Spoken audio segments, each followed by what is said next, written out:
My daughter gave me a brand new tablet for my 66th birthday. It was sleek, expensive, and supposedly a gesture of love. I brought it to my grandson Leo's place the next day. Leo is a cybersecurity analyst, a sharp kid who sees code the way I used to see bridge schematics. He looked at the device for 5 minutes. Just 5 minutes. Then he went pale. He whispered, "Grandpa, we need to call the police right now." I did not believe him. I thought he was being dramatic. But 11 days later, I watched as 2 officers put my daughter in handcuffs in her own living room. She had built a digital prison for me, intending to strip me of my fortune and my sanity. But she forgot one thing. I built bridges for 40 years, and I know exactly how to spot a structural failure. Before I tell you how I dismantled her entire scheme, tell me in the comments which city you are listening from. Hit like and subscribe if you have ever had to fight for your own dignity against the people who were supposed to protect you. My name is Bill Bennett. Most people look at a 66-year-old man and see someone who is past his prime, someone whose relevance has faded along with his hair color. I spent 4 decades as a structural engineer. I calculated load-bearing capacities for bridges that millions of cars drive over every day. If I made a mistake, people died. Precision was not just my job, it was my life. But standing in the grand ballroom of my daughter Vanessa's house, I felt less like an engineer and more like a prop.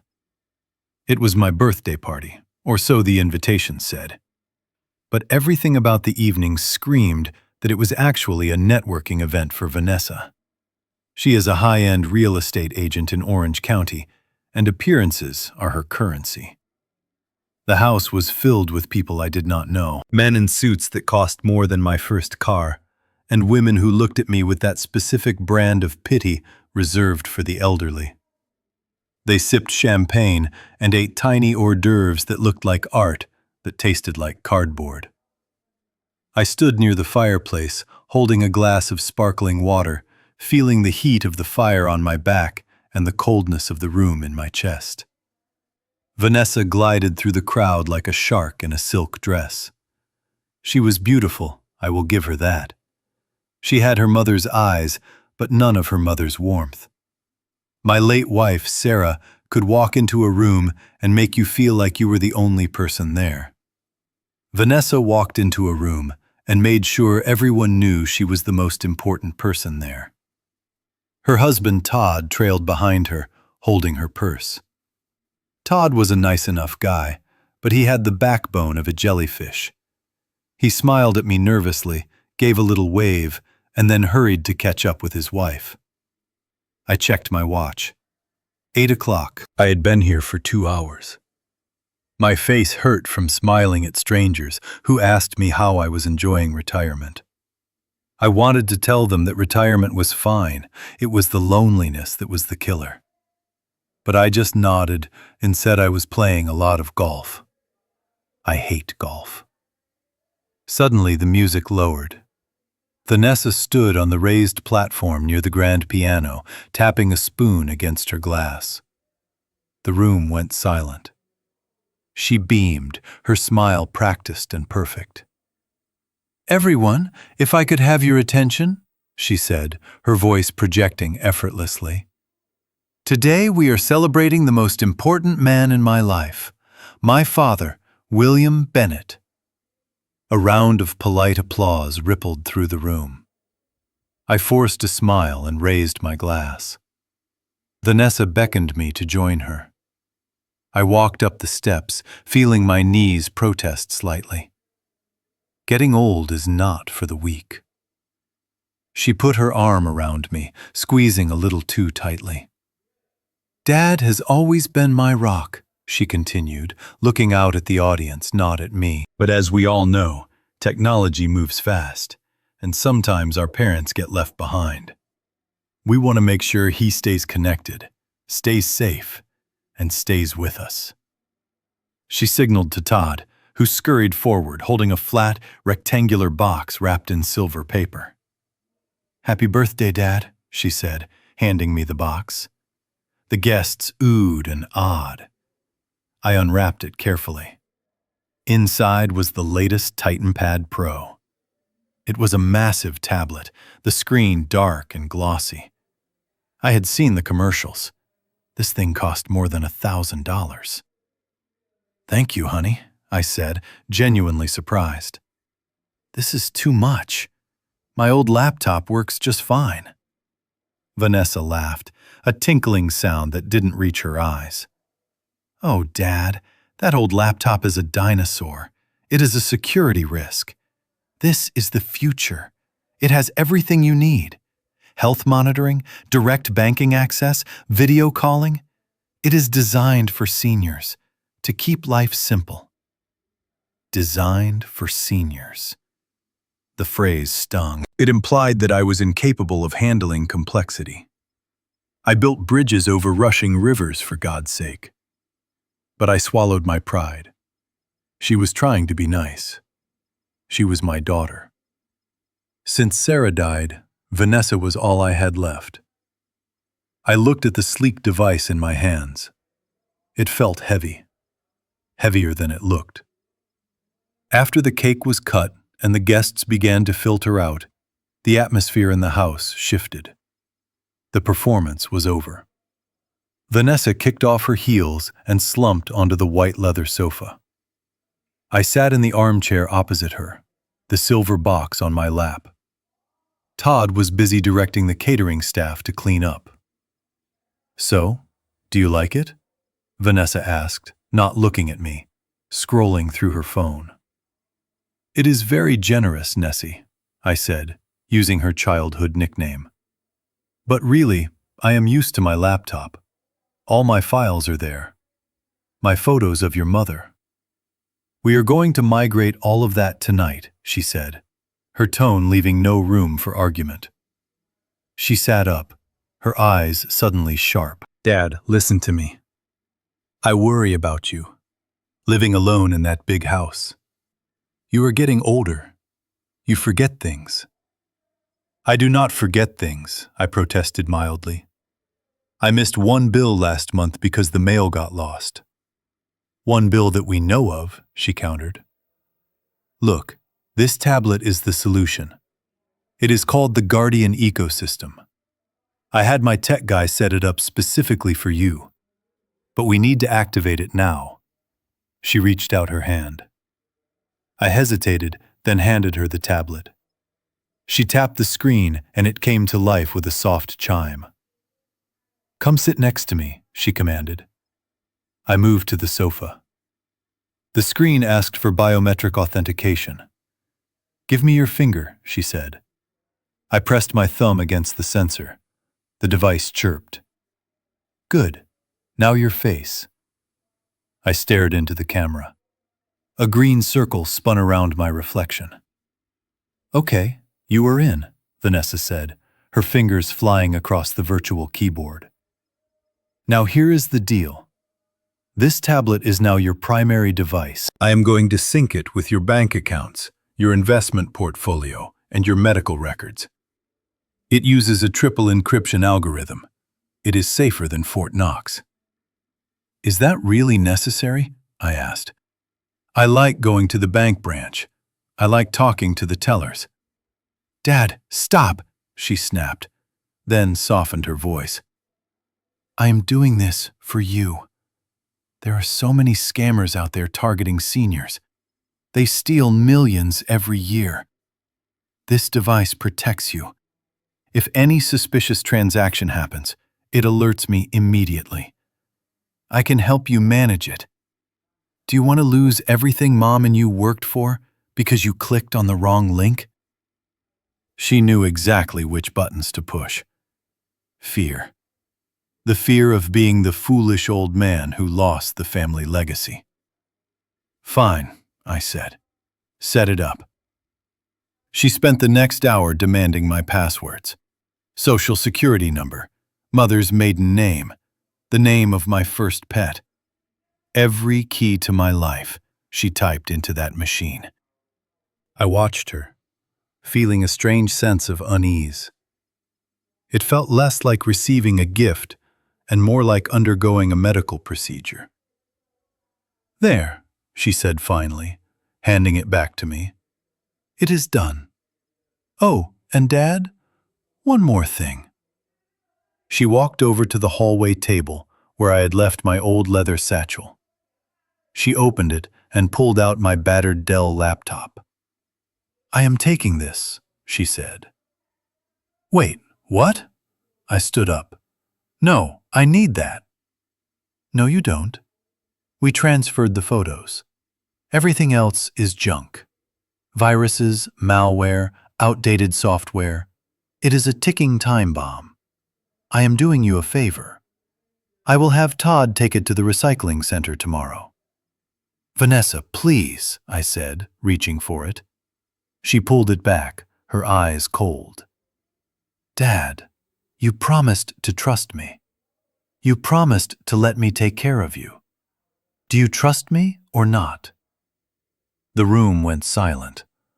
The question hung in the air like a guillotine blade. If I said no, I was the stubborn, ungrateful father. If I said yes, I was surrendering a piece of my independence. "I trust you," I lied. "Good," she smiled, dropping my old laptop onto a pile of gifts as if it were trash.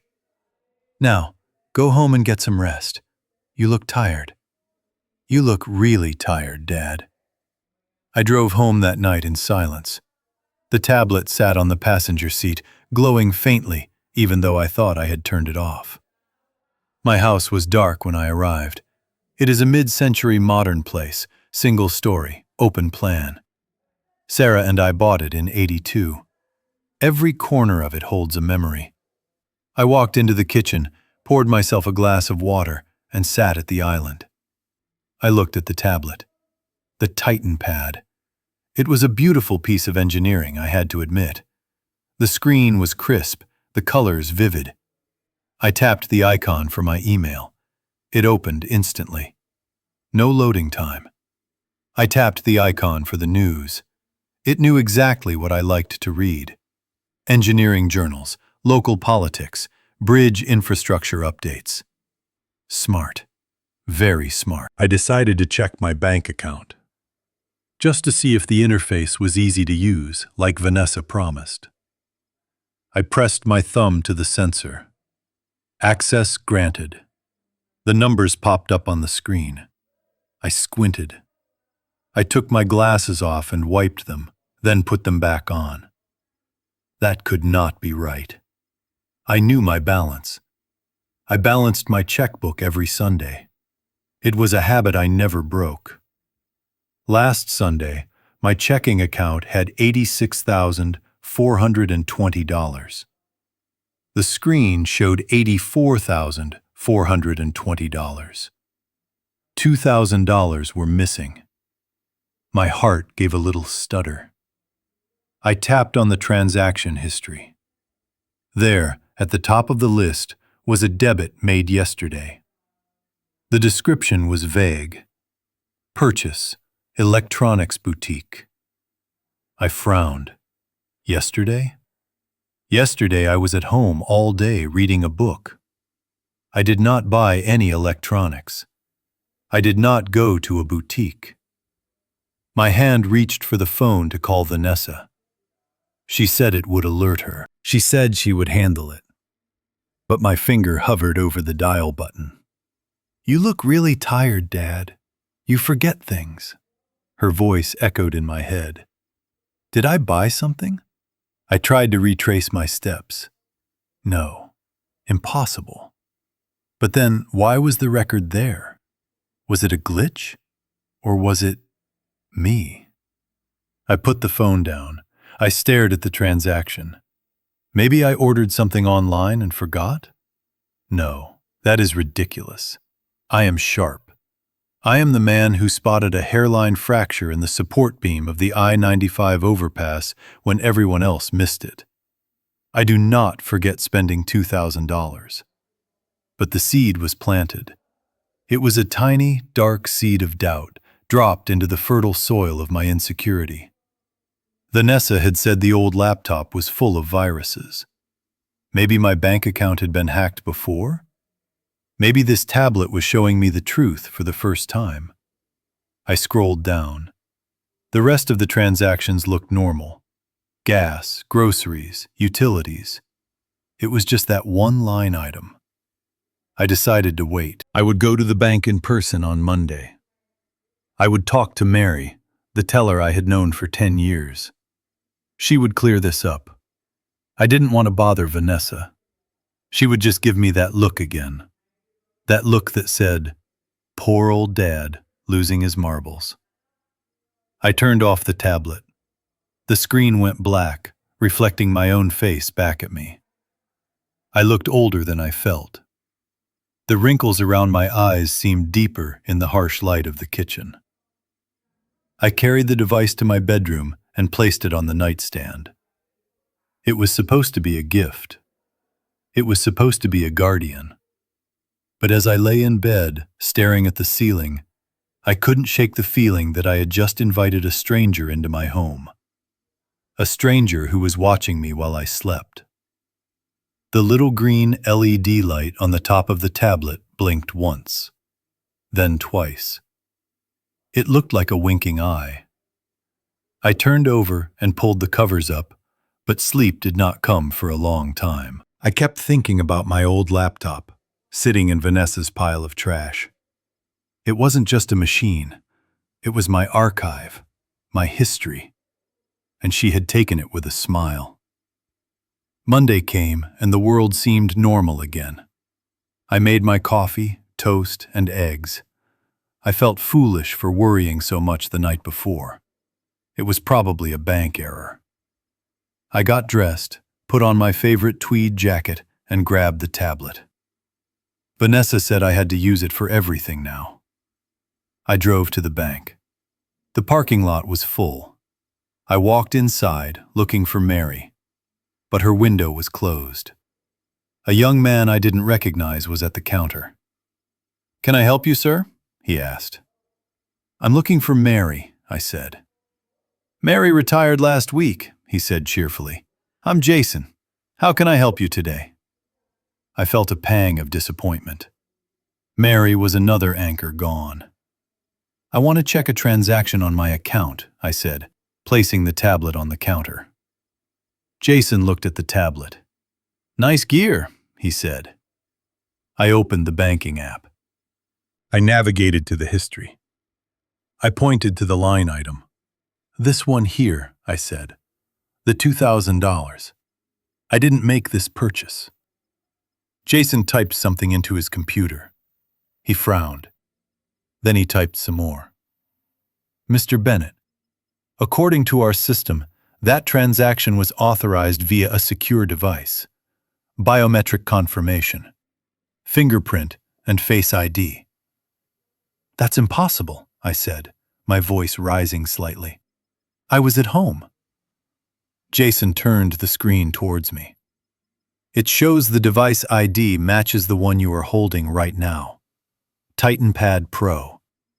The authorization came from this specific unit." I stared at him. Then I stared at the tablet. "But I just got this tablet last night." "The transaction is dated 2 days ago." Jason shrugged. "Sometimes the posting dates are weird. But the authorization is solid, sir. Maybe you pre-ordered something?" "I did not pre-order anything," I snapped. The people in the line behind me shuffled their feet. I took a deep breath. "Look, Jason, I want to dispute this." "I can file a claim," Jason said, his tone shifting from cheerful to patronizing. "But since it was authorized biometrically, it's going to be hard to prove it wasn't you. Unless what?" "Unless someone else has your fingerprints and your face, sir." He said it as a joke, but I didn't laugh. I walked out of the bank feeling unsteady. The sun was shining, but everything felt gray. I sat in my car and looked at the tablet again. Authorized biometrically. Only 2 people had access to my biometrics. Me and Vanessa. She had set it up. She had held it while I scanned my face. No. I shook my head violently. That is insane. Why would my own daughter steal $2,000 from me? She drives a Mercedes. She lives in a mansion. It makes no sense.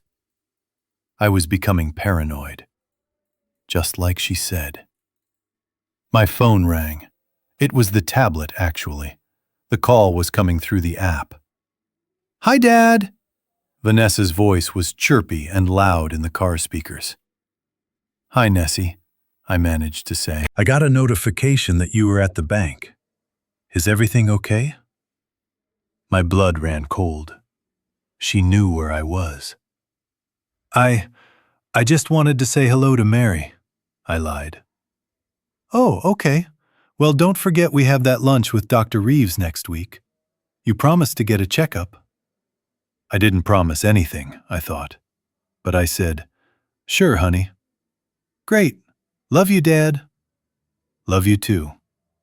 The line went dead. I looked at the black screen. Notification that I was at the bank. She was tracking me. Suddenly, the car felt very small. I needed to talk to someone who understood this stuff, someone who wouldn't treat me like a senile old man. I started the engine. I wasn't going home. I was going to see Leo. I turned the key in the ignition, my heart pounding against my ribs like a trapped bird. My hands gripped the steering wheel so tightly, my knuckles turned white. I wanted to drive straight to my grandson Leo. I wanted to dump this cursed tablet on his desk and beg him to fix my life. But then, the engineer in me took over. Engineers do not run on panic. Engineers run on data. If I went to Leo now, ranting about stolen money and biometric theft, I would sound exactly like what Vanessa said I was. A confused, paranoid old man. No. I needed proof. I needed to document the glitch so that when I spoke, I had evidence, not just emotion. I turned the car around and drove back to my empty house. That was the biggest mistake of my life. I gave the enemy 3 more days. And those 3 days almost broke me completely. When I walked back into my kitchen, the silence of the house felt heavy, oppressive. The tablet sat on the counter where I had left it. It chimed. A cheerful, bright sound that made me flinch. I walked over to it slowly. A notification box floated on the high-definition screen. It was an email confirmation, sent from my personal account. I tapped it open. My breath hitched in my throat. It was an email addressed to the Homeowners Association board. I had been the treasurer of our HOA for 6 years. I was proud of that work. It kept my mind sharp. The email read, "Dear board members, please accept this letter as my immediate resignation. My health has deteriorated faster than anticipated, and I can no longer manage the complex responsibilities of the Treasury. I apologize for any mess I have left behind. Sincerely, William Bennett." I stared at the words. I had not written this. I had never even thought this. I felt a wave of dizziness. I immediately hit the reply button to type a correction, to tell them I had been hacked. But as my fingers touched the virtual keyboard, the screen froze. A spinning wheel of death appeared. Then, a pop-up message. Error 404. Network unavailable. I checked my router. The internet was working fine. My smart TV was streaming the news in the living room. It was just the tablet. It was blocking me. My phone rang. It was Mrs. Gable, the HOA president. "Bill, oh my goodness," she said, her voice dripping with sympathy. "We just got your email. We are so sorry. We had no idea things were that bad." "Alice, listen to me," I stammered. "I did not write that. It is a mistake. My computer is acting up." There was a pause on the other end, a long, uncomfortable pause. Then she spoke, her voice lower, softer. "Bill, it is okay. Vanessa called me this morning. She told me you might try to take it back. She explained about the episodes, about the confusion. We understand. Take care of yourself, Bill. We have already appointed a temporary replacement." The line went dead. I stood there, holding the phone, feeling the walls of my own home closing in on me. Vanessa had called her. Preemptively. She was not just tracking me, she was orchestrating my social suicide. That night, I did not sleep.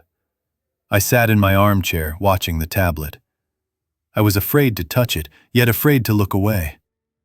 Around 3 a.m, the screen lit up. It wasn't a message.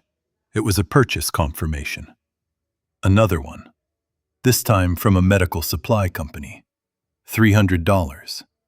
The item description made my stomach turn. Adult incontinence briefs. Bulk pack. I felt a surge of rage so hot it burned my eyes. I grabbed the tablet to cancel the order, but the screen went black. It ignored my touch. It was a brick. A sleek, expensive brick that mocked me. The next morning, a delivery truck pulled up to my driveway. The driver unloaded 4 massive boxes. I went out to the porch. "I didn't order this," I told the driver. "Take it back." "Can't do that, sir," the driver said, looking at his clipboard. "It is marked non-returnable. Hygiene products. Sign here, please." I refused to sign. He left the boxes on my porch anyway. I stood there, staring at the label with my name on it in bold letters. William Bennett. Neighbors were walking their dogs. They looked at the boxes. They looked at me. I could see the questions in their eyes. Poor Bill. He is losing control of his bladder. He is falling apart. I dragged the boxes inside, my face burning with shame, and shoved them into the guest room closet. 10 minutes later, Vanessa called. "Dad, the delivery notification just popped up. Did you get your supplies?" "Stop it, Vanessa," I growled, my voice shaking. "I do not need diapers. I do not need a caretaker. You are doing this. You are hacking my account." "Dad, stop yelling," she said, her voice calm, reasonable. "You are getting agitated again. Remember what Dr. Reeves said? Agitation is a symptom. I ordered those because I found wet sheets in the laundry last week. I was trying to save you the embarrassment of buying them yourself." "You are lying," I shouted. "I have never wet the bed in my life." "There you go again. Getting angry when I am just trying to help," she sighed. "It is the dementia talking, Dad. It is not you. I love you. We will get through this. Just take your pill and rest." I hung up. I threw the phone onto the sofa. I paced the room. Was I crazy? Did I wet the bed and forget? No. Impossible. I checked my sheets. They were dry. They smelled of lavender detergent. She was gaslighting me. She was rewriting my reality, one notification at a time. By the 3rd day, I was a ghost in my own life. My email password had been changed. I could not access my investment portfolio. When I tried to call my broker, the call was redirected to Vanessa's voicemail. Every digital door I tried to open was slammed in my face. Then came the final blow, the notification that broke me. It was mid-afternoon. The sun was shining, but inside I was living in a nightmare. The tablet chimed. A calendar alert. Event: Assisted Living Facility Tour. Location: Shady Pines. Time: tomorrow, 10 a.m. Note: Deposit paid. Deposit paid. I tapped on the banking app. I did not care if it was tracking me anymore. I needed to see. The balance: $74,000. $10,000 were gone. Transaction description: Shady Pines. Entry fee. I sank onto the kitchen floor. My legs just gave out. She was not just stealing my money, she was evicting me. She was going to put me in a home and sell this house. My house. The house where I held Sarah's hand while she took her last breath. I looked at the tablet lying on the floor next to me. The screensaver had activated. It was a slideshow of photos. But they were not my photos. They were photos of Vanessa and Todd, smiling, drinking wine, traveling. My life had been erased from the device, replaced by theirs. I realized then that data would not save me. Logic would not save me, because the system itself was rigged. I was playing a game where the opponent controlled the scoreboard. I needed an external variable. I needed someone who knew how to break the system. I stood up. My knees cracked, but I stood up. I did not pack a bag. I did not lock the front door. I grabbed the tablet. I grabbed my car keys. I am not crazy, I said aloud to the empty room. My voice was hoarse but steady. I am not crazy, and I am going to prove it. I got into my car and drove. I checked the rearview mirror constantly, half expecting Vanessa's Mercedes to be tailing me. I didn't go to the police station. Vanessa would have told them I was a runaway senior. She probably had a file on me there already. I drove to the one place where analog still met digital. The one place where my title wasn't patient or father, but grandpa. I drove to Leo's apartment complex on the other side of town. Leo was the son of my eldest boy, who died in a car crash 10 years ago. Leo was quiet. He didn't like parties. He didn't care about real estate or appearances. He cared about code. He lived in a world of binary, of zeros and ones, where things were either true or false. There was no gray area for manipulation. When I knocked on his door, I must have looked like a madman. My shirt was unbuttoned at the collar. My hair was uncombed, and I was clutching the Titan pad like a shield. Leo opened the door. He was wearing a hoodie and sweatpants, his face illuminated by the blue glow of his multiple computer monitors inside. "Grandpa?" he asked, his eyes widening. "What happened? You look—" I pushed past him into the apartment. It smelled of coffee and soldering iron. It smelled of safety. "Lock the door, Leo," I said, placing the tablet on his cluttered desk. "Lock the door and unplug your router." "Grandpa, you are scaring me. What is going on?" I pointed a trembling finger at the sleek black device. "That thing," I whispered. "That thing is eating my life." Vanessa gave it to me. It spent my money. It wrote resignation letters I didn't write. It says I wet the bed, Leo. It says I am crazy. Leo looked at me, then at the tablet. He didn't laugh. He didn't offer me a glass of water or ask if I had taken my meds. He saw the terror in my eyes, and he respected it. He sat down in his ergonomic chair and swiveled toward the desk. He pulled a cable from a drawer. "Let's see what is under the hood," he said quietly. He plugged the tablet into his massive desktop tower. His fingers flew across a mechanical keyboard, the clicking sound rhythmic and soothing. Lines of code cascaded down his monitor like a digital waterfall. Green text on a black background. I stood behind him, holding my breath. I watched as he bypassed the security lock. I watched as he peeled back the layers of the user interface that Vanessa had called senior-friendly. Minutes ticked by. The only sound was the hum of the computer fans and the clicking of keys. Then, Leo stopped typing. His hands hovered over the keyboard. He leaned in closer to the screen. The reflection of the code danced in his glasses. "Oh my God," he breathed. "What?" I asked, leaning in. "What is it?" Leo turned to look at me. His face was pale.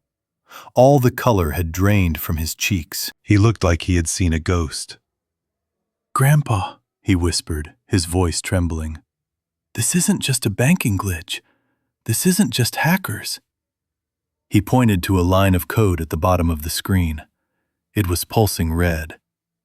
"What does that mean?" I asked. "It means we need to call the police," Leo said, standing up abruptly. "We need to call them right now. This device, it is a wiretap. And it has a kill switch." "A kill switch?" Leo grabbed my shoulders. "Grandpa, this software isn't designed to help you manage your money. It is designed to simulate incompetence. It alters your outgoing text. It filters your incoming calls. But that is not the worst part." He dragged a window to the center of the screen. It was a live feed. It was a video feed. It showed the inside of my car. It showed the view from the tablet's camera, looking up at the ceiling of Leo's apartment. "It has been broadcasting everything," Leo said, "since the moment you turned it on. Vanessa isn't just watching you. She is building a case file. And look at this file name here." I squinted at the screen. The file name was a date. Tomorrow's date. final_transfer_authorization.pdf. "She is not just putting you in a home tomorrow, Grandpa." Leo's voice cracked. "This script is set to liquidate your entire portfolio the moment you cross the GPS geofence of the nursing home. She takes everything, the house, the savings, the pension, and then what?" I asked, though I think I already knew. Leo swallowed hard. "And then the device factory resets, deletes all evidence. It makes it look like you transferred the money yourself in a moment of confusion before you were admitted. It is the perfect crime." I stared at the screen. The complexity of it was terrifying. But strangely, I felt a calm wash over me. The panic was gone. The confusion was gone. I was back on solid ground. I wasn't crazy. I was right. I looked at my grandson. The fear in his eyes mirrored my own. But beneath it, I saw determination. "Do not call the police yet," I said. Leo stared at me. "What? Grandpa, we have the evidence. If we call them now, she will know," I said, my mind racing, calculating the structural loads, finding the weak point in the bridge. "She is watching the feed. If she sees the police, she hits that reset button remotely. We lose the proof. We lose the money." "Then what do we do?" Leo asked. I looked at the tablet. I looked at the camera lens that was secretly recording us. "We give her a show," I said. "She wants a senile old man? She wants a confused father who needs a guardian?" I straightened my jacket. I ran a hand through my messy hair. "Let's give her exactly what she paid for. But we are going to change the ending of her movie. Leo, can you isolate the feed? Can you make her see what we want her to see while you work in the background?" Leo looked at the code again. He bit his lip. Then a slow, mischievous smile spread across his face. "I can build a sandbox," he said. "A virtual room. She will think she is controlling the tablet, but she will be playing in a simulator." "How long will it take?" "About an hour." "Do it," I said. I sat down on Leo's futon. I watched him work. For the first time in 3 days, I didn't feel like a victim. I felt like an engineer again. My daughter had built a trap. A very sophisticated, high-tech trap. But she forgot one thing. She was dealing with the man who taught her how to play chess. And I was about to make my move. The most terrifying thing for a man like me is not death. It is the erosion of the mind. For a structural engineer, the brain is the only tool that matters. If you cannot trust your own calculations, the bridge collapses. If you cannot trust your own memory, the world collapses. That night, sitting in the dim light of my study, I felt my world shaking. I looked at my hands. They were trembling, not from age, but from fear. Was Vanessa right? Was I really losing my grip on reality? Had I really ordered those things, written those emails, and then simply deleted the memory from my brain like a corrupt file? The doubt was a cold, heavy stone in my stomach. I needed an anchor. I needed something the digital world could not touch. I stood up and walked over to the old oak bookshelf in the corner. Behind a row of dusty engineering textbooks, I kept them. My field notes. For 40 years, I had carried a black moleskin notebook in my breast pocket. It was a habit from my first day on the job site in 1978. You record everything. Weather conditions, material deliveries, crew arrival times. Even after I retired, the habit stuck. I logged my days. It was my way of keeping time in a life that had become too quiet. I pulled out the notebook for the current year. The cover was worn, the pages smelling of ink and old paper. I sat down at my desk and opened it. I placed the glowing tablet next to it. The contrast was stark. One was cold, shifting, and slick. The other was tangible, permanent, and mine. I turned to the page dated October 12th. That was 3 days ago. The day the tablet claimed I had sent a rude email to my neighbor about her dog barking. I read my own handwriting. The blue ink was steady and precise. October 12th, 7 a.m. Coffee. Rain. 9 a.m.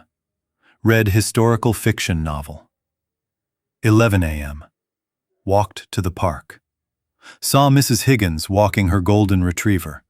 Complimented the dog. She said his name is Buster. I stared at the entry. I had complimented the dog. I had written it down. I remembered the wet fur smell of the dog. I remembered Mrs. Higgins smiling. I looked at the tablet. The sent folder showed an email time-stamped at 11:15 a.m. Subject: Shut that beast up. Body: If you do not silence that mongrel, I will call animal control. My heart hammered against my ribs. I did not send that email. I was in the park, petting the dog, at the exact moment the email was sent. I flipped the page. October 14th, yesterday. The day the tablet said I bought the incontinence supplies online at 2 p.m. My notebook entry read, 2 p.m., napping in the recliner. 3 p.m., woke up, watched documentary on the Hoover Dam. I was asleep. I was asleep when the order was placed. Tears pricked my eyes. They were not tears of sadness. They were tears of relief. I was not crazy. My memory was not a sieve. My mind was still sharp. The data in the book was the truth. The data on the screen was a fabrication. But then, the relief turned into a cold, hard knot of dread. If I wasn't crazy, that meant someone was deliberately trying to make me think I was.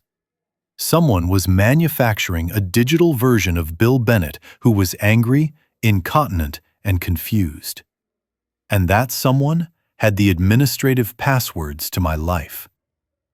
I looked at the tablet again. The screen had gone dark, reflecting my face. For a second, I didn't see myself. I saw a prisoner looking through a glass wall. I grabbed a red pen. I started circling the discrepancies.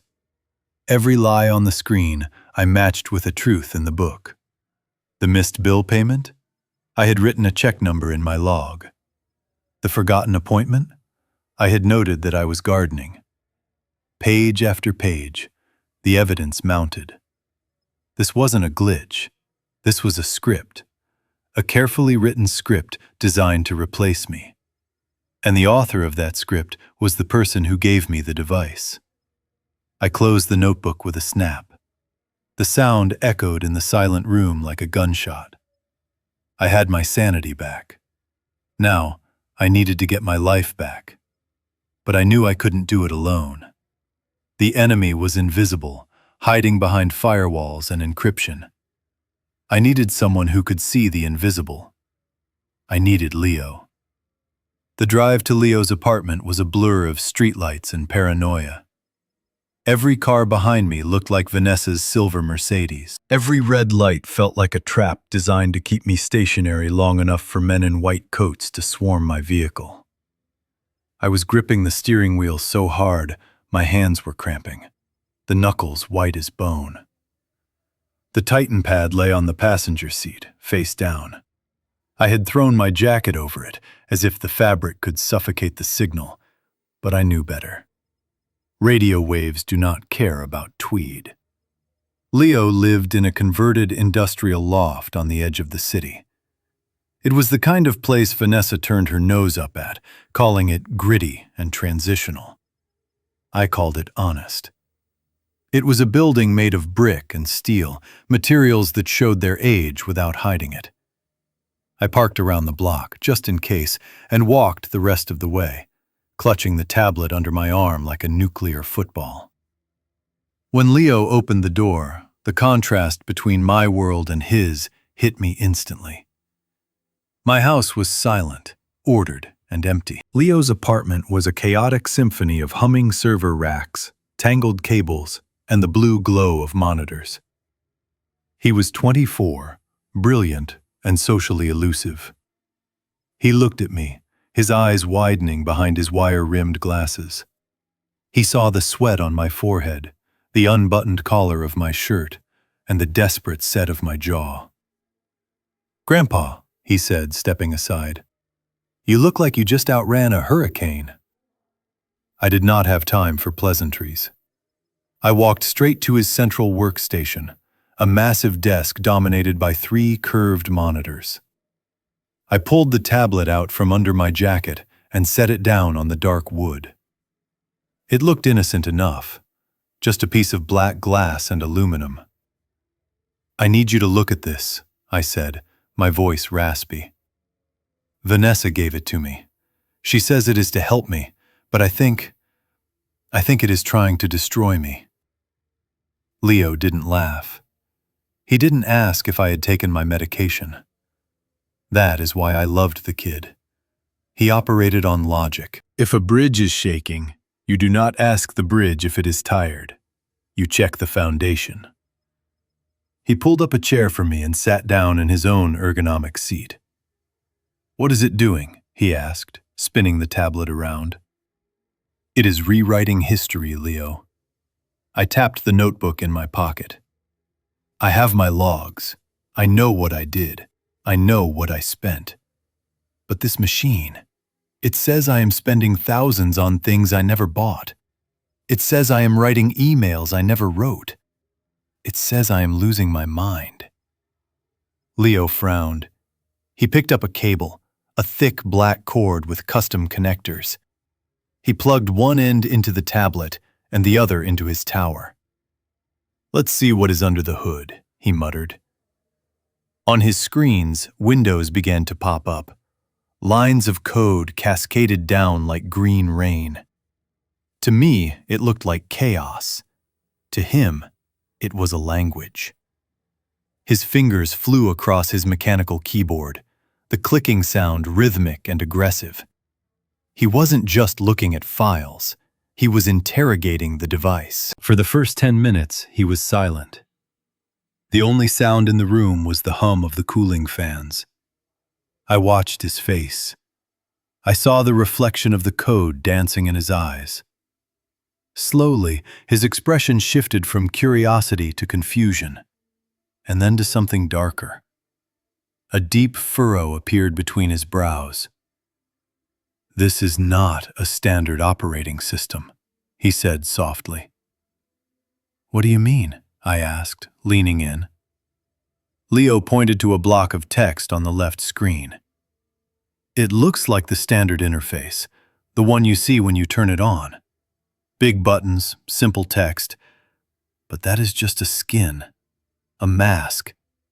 Underneath, Grandpa, this device has been rooted." Rooted? Jailbroken. Someone stripped away the manufacturer's security protocols so they could install unauthorized software. Deep-level software. He typed a command. A new window opened, displaying a list of running processes. He highlighted one called GW_protocol.exe. "Here," he said. "This is what is messing with your emails." It is a script called Ghostwriter. I have only seen this on the dark web. It is a text substitution engine. Explain it to me like I am building a bridge, Leo. Okay, imagine you type a letter. You hit send. Before that letter leaves the device, this program intercepts it. It scans for keywords. If you type, "I am fine," it replaces it with, "I am confused." If you type, "hello," it might change it to nothing, or to a rambling sentence about the weather. It happens in milliseconds. You never see the change on your screen. But the recipient receives the altered version. My blood ran cold. The email to the HOA. The resignation. "And the money?" I asked, my voice barely a whisper. Leo switched to another window. He pulled up the transaction logs. Not the pretty bank app interface, but the raw data leaving the device. He pointed to the purchase for the incontinence supplies. "See this? On your screen, it shows a payment to a medical supply company. But look at the routing number in the code. It is a redirect. The money is not going to a store. It is going through a crypto tumbler. It is a laundering service." Laundering? It hides where the money ends up. But if I trace the IP packet... Leo typed furiously. He bit his lip. "Got it. The destination wallet. It is a private crypto wallet. And guess who logged into that wallet from a residential IP address in Orange County 3 hours ago?" "Vanessa," I said. It wasn't a question. Leo nodded grimly. "She is stealing your money and making it look like you are blowing it on senile impulses." I sat back, feeling the wind knocked out of me. It was one thing to suspect it. It was another to see the mathematical proof. My own daughter. She wasn't just greedy. She was cruel. She was dismantling my reputation, my dignity, piece by piece, just to get a payout. "But why the rush?" I asked. "Why destroy me this week?" Leo was about to answer when he froze. His hands stopped moving. He stared at the top right corner of his center monitor. A small icon was pulsing. A red eye. "Don't move," he whispered. His voice was so low I almost didn't hear him. "What, Grandpa? Don't look at the tablet. Look at me. Just keep looking at me." My heart started to hammer again. "What is it, Leo?" "We missed a layer," he said, sweat beading on his upper lip. "We found the text modifier. We found the theft script. But there is a third process running. It is a rat." "A rat?" "Remote access Trojan. It gives an external user full control over the hardware." He slowly reached out a hand toward the tablet. "Grandpa, the camera light. The little green LED. It isn't blinking." I looked. He was right. It was dark. "That is because she disabled the hardware light," Leo said. "But the software trigger is active. The camera is on. The microphone is on." The realization hit me like a physical blow. The silence in my kitchen, the conversation in my car, the moment I walked into Leo's apartment. "She is watching us?" I choked out. "Right now," Leo said. "She is streaming this. She knows you are here. She knows we are digging." I felt a sudden urge to vomit. I felt violated in a way that was deeper than theft. She had been in my pocket, in my bedroom, listening to my breathing, watching me sleep. Leo moved fast. He grabbed a piece of black electrical tape from his desk drawer and slapped it over the tablet's front camera. Then he covered the rear camera. "That kills the video," he said, his voice shaking slightly. "But she can still hear us, and she knows we covered the lens." Suddenly, the tablet came to life. We hadn't touched it. The screen lit up. The volume bar slid up to maximum on its own. A voice filled the room. It wasn't the robotic voice of a computer. It was her. "Hello, Dad." The sound of Vanessa's voice, crisp and high definition, echoing in the loft, made me jump. "I see you found your way to Leo's," she continued. "I was wondering when you would run to him." He was always the smart one in the family. "Vanessa," I said, leaning over the desk, shouting at the device, "I know what you are doing. We have the code." "Oh, Dad," she laughed, a cold, dismissive sound. "You have nothing. You are a confused old man with a history of paranoia. And Leo? Leo is just a complicit grandchild taking advantage of his grandfather's dementia to get some startup money. That is the narrative, Dad, and I have the medical records to prove it." "You forged them!" I yelled. "Who is the court going to believe?" she asked. "A well-respected real estate agent and a doctor? Or a man who buys diapers in bulk and writes resignation letters he doesn't remember?" Leo typed something on his keyboard. He held up a finger, signaling me to keep her talking. "You won't get away with this," I said, trying to steady my voice. "I am not incompetent." "You will be," she said. "Or at least, legally you will be. By tomorrow morning. The hearing is at 9. Emergency conservatorship. Based on the alarming behavior you have exhibited this week, fleeing your home, seeking out a known hacker, the judge will sign the order before you even finish your morning coffee." Leo's screen flashed green. He gave me a thumbs up. He pointed to the microphone icon on his screen and made a cutting motion across his throat. He had cut the audio feed. "She can't hear us anymore?" I asked, trembling. "No," Leo exhaled, slumping back in his chair. "I severed the uplink. She is shouting at a dead wall now." I sank into the chair, burying my face in my hands. The hearing. Emergency conservatorship. That was the endgame. Once she had that signature from a judge, I was dead. I would be a ward of the state, and she would be my keeper. I would lose the right to hire a lawyer, to access my money, to even choose where I slept. "We have 12 hours, Leo said. I looked up. 12 hours until what? Until I lose everything? No, Leo said. His eyes were hard now. The shock had worn off, replaced by a cold, calculating anger. He looked so much like his father in that moment, it made my chest ache. 12 hours to turn this weapon around, he said, pointing at the taped-up tablet. She thinks she is the only one who can write a script? She thinks she is the only one who can fake a reality? He pulled his keyboard closer. Grandpa, she wants a show for the judge tomorrow? We are going to give her the greatest performance of her life. But we are not just going to defend you. We are going to trap her. We are going to let her walk right into the cage she built for you. And then we are going to weld the door shut. How? I asked. Leo smiled, but there was no humor in it. It was a predator's smile.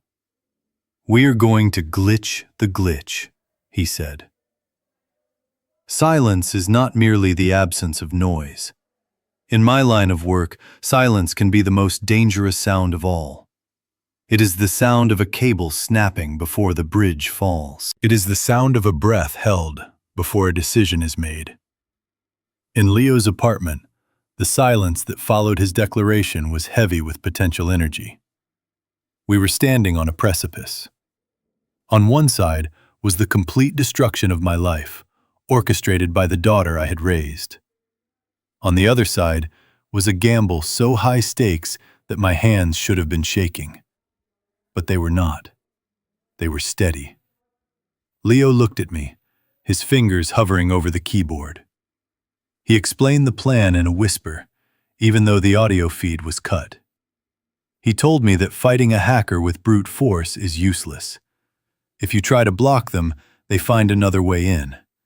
If you try to shut them down, they destroy the evidence.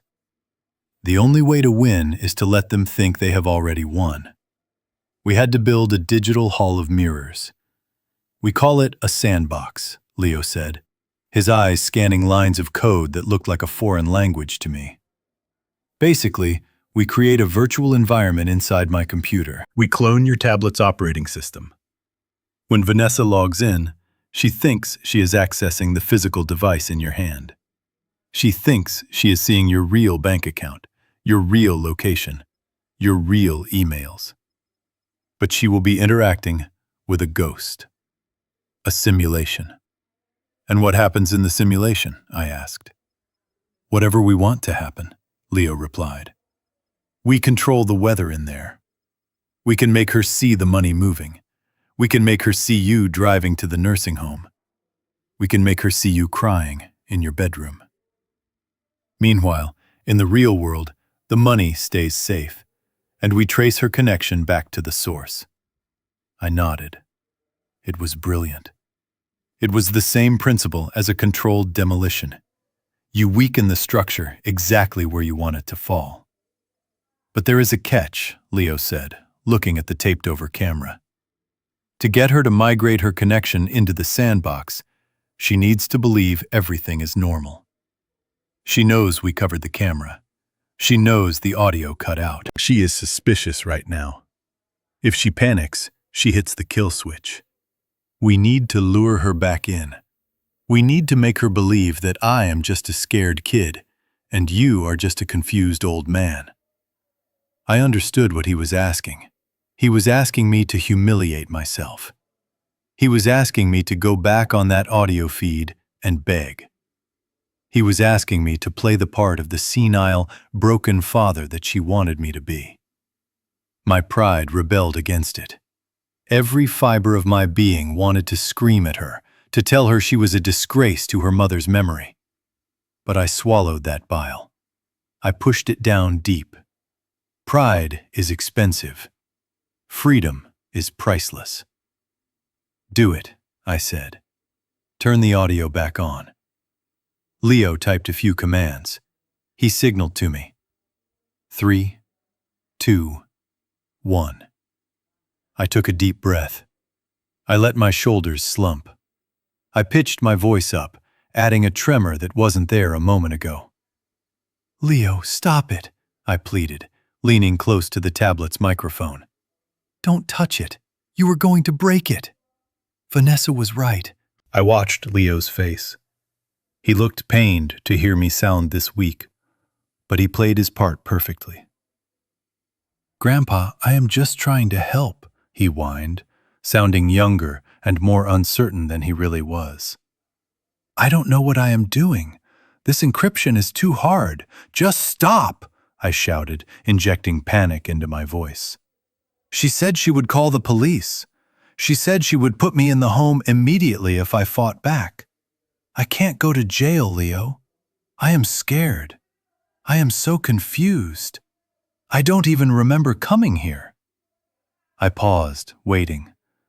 It was the hardest pause of my life. Then the voice came back through the speakers. It was dripping with condescension. That is better, Dad.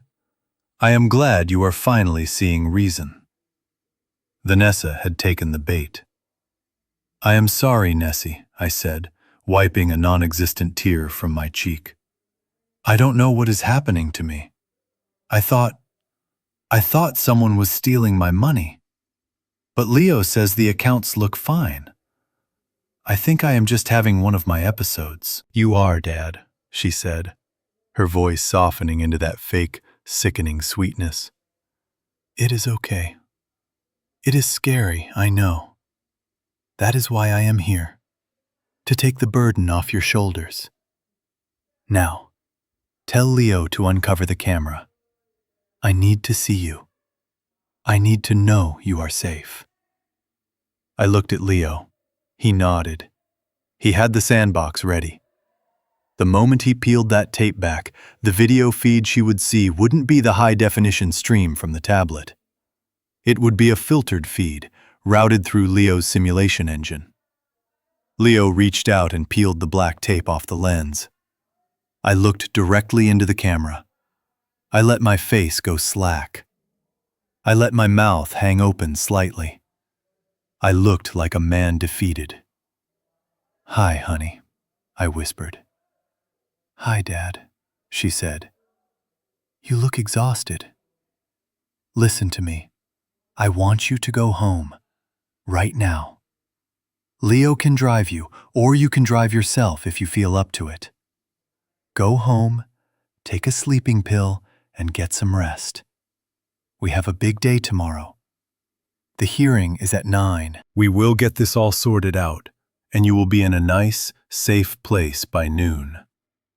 I will, I said. I will go home. I promise. Good boy, she said. Good boy. Like I was a dog. I watched the screen as she disconnected the call. The moment the connection broke, I straightened my spine. The trembling stopped. The confusion vanished. I looked at Leo. He was already typing furiously. She bought it, he said, a grin spreading across his face. She is logged into the sandbox. She thinks she is tracking your GPS back to your house. And where is the GPS actually pointing? I asked. I am looping a pre-recorded route, Leo explained. For the next 8 hours, her screen will show your little dot driving home, parking in the garage, and staying there all night. The microphone will play a loop of ambient house noise, the snoring of an old man, the ticking of a clock. She will think you are sound asleep in your bed. And in reality? In reality, Leo said, cracking his knuckles, we are going hunting. While she is watching a rerun of your life, we are going to trace that crypto wallet. We are going to find out exactly where she is hiding the money. And we are going to download every single byte of data she thinks she deleted. I looked at the Titan pad. It sat there, innocent and dark. It was no longer a prison. It was a trap. And the mouse had just walked in for the cheese. We spent the rest of the night working in silence, but it was a different kind of silence now. It was the silence of an operating room. Precise. Surgical. Leo pulled up the schematics of Vanessa's digital empire. It was vast, and it was crumbling. We found the debt notices from the offshore casinos. We found the threatening emails from loan sharks. We found the draft of the sales contract for my house, stamped with a digital forgery of my signature. Every document was a nail in her coffin. Leo saved them all. He mirrored them to a secure cloud server. He printed hard copies.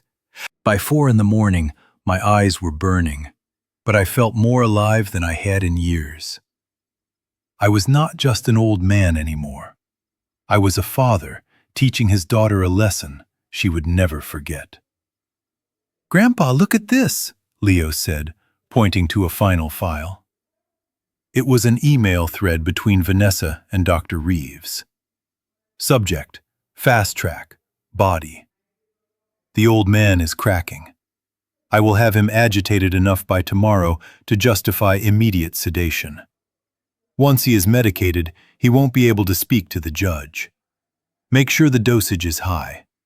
I need him drooling." I read the words. I read them twice. She wasn't just planning to lock me away. She was planning to drug me into silence. She was going to erase my mind chemically because she couldn't do it digitally. I felt a cold calm settle over me. This was no longer just about money. This was about survival. Leo looked at me, his face pale again. "What do we do?" he asked. I stood up. I buttoned my shirt. I picked up the tablet. "We stick to the plan," I said. "She wants me at the hearing at 9 o'clock. I will be there. She wants me medicated. I will be ready." I looked at the time. It was 5 a.m. The sun was beginning to crest over the city skyline, painting the industrial district in shades of gray and orange. "Let's go," I said. "We have a court date, and I hate to be late." The simulation of my sleeping breath played on a loop through the speakers, a rhythmic, peaceful sound that masked the digital violence occurring in the room. On the screen to the left, Vanessa's cursor hovered over the map of my house, watching the fake GPS dot that represented her father. She was comfortable. She was confident. She believed the mouse was trapped in the cage, exhausted and asleep. But on the center screen, the predator had become the prey. Leo was no longer playing defense. He was tearing through her digital life with the cold precision of a coroner performing an autopsy. We started with the financials. I always knew Vanessa liked nice things. She drove a G-Wagon. She wore designer heels that cost more than my first mortgage. She vacationed in St. Bart's. I assumed she was successful. I assumed real estate was booming. But as Leo peeled back the layers of her bank accounts, the truth bled out like oil from a ruptured tanker. It was all a facade. The structural integrity of her life was non-existent. Her primary checking account had a balance of $400. Her credit cards were maxed out, holding $40,000 in debt at 28% interest. The mansion she lived in? It was leveraged to the hilt with a second mortgage she had taken out 6 months ago without her husband's knowledge. She was drowning, and she was using a teaspoon to bail out the water. But debt alone does not turn a daughter into a monster. Debt makes you desperate, but it does not make you dismantle your father's sanity. We needed to find the catalyst. We needed to find the accelerant. Leo found it in a hidden folder on her cloud drive, labeled simply named Projects. Inside, there were no real estate listings. There were screenshots of charts, candlestick charts, crypto trading apps. She wasn't just broke. She was a gambler. I watched as Leo opened the transaction history of an offshore trading platform. The numbers were staggering. 6 months ago, She had bet the entire proceeds of that second mortgage on a speculative altcoin. She bought at the peak. 3 days later, the coin crashed. She lost $200,000 in 72 hours. She tried to win it back. That is the gambler's fallacy. She borrowed more. She leveraged deeper. She took loans from places that do not report to credit bureaus. Leo pulled up her encrypted messaging app. The thread at the top was from a user named K-Town. The messages were not polite. 3 days ago, message read, "You are late, Vanessa." 2 days ago, message read, "The interest just doubled. You owe us 150 large. Do not make us come to the open house." Yesterday, message read, "This is the last warning. Payment in full by Friday, or we take it out of your husband's knees. Or maybe we pay a visit to that old man you keep talking about." I felt a chill that had nothing to do with the air conditioning. Friday. That was tomorrow. The hearing was Friday morning. The timeline snapped into focus with terrifying clarity. She didn't just want my money, she needed it to survive. She had 48 hours to come up with $150,000, or these loan sharks were going to hurt her. And I was her piggy bank. I was the only asset she had left to liquidate. The urgency of her attack, the sloppiness of the diaper delivery, the aggressive gaslighting. It all made sense now. She was not patient because she could not afford to be. She was operating under the gun. But knowing the motive was not enough. We needed to know the method. We needed to know exactly how she planned to extract the money so quickly.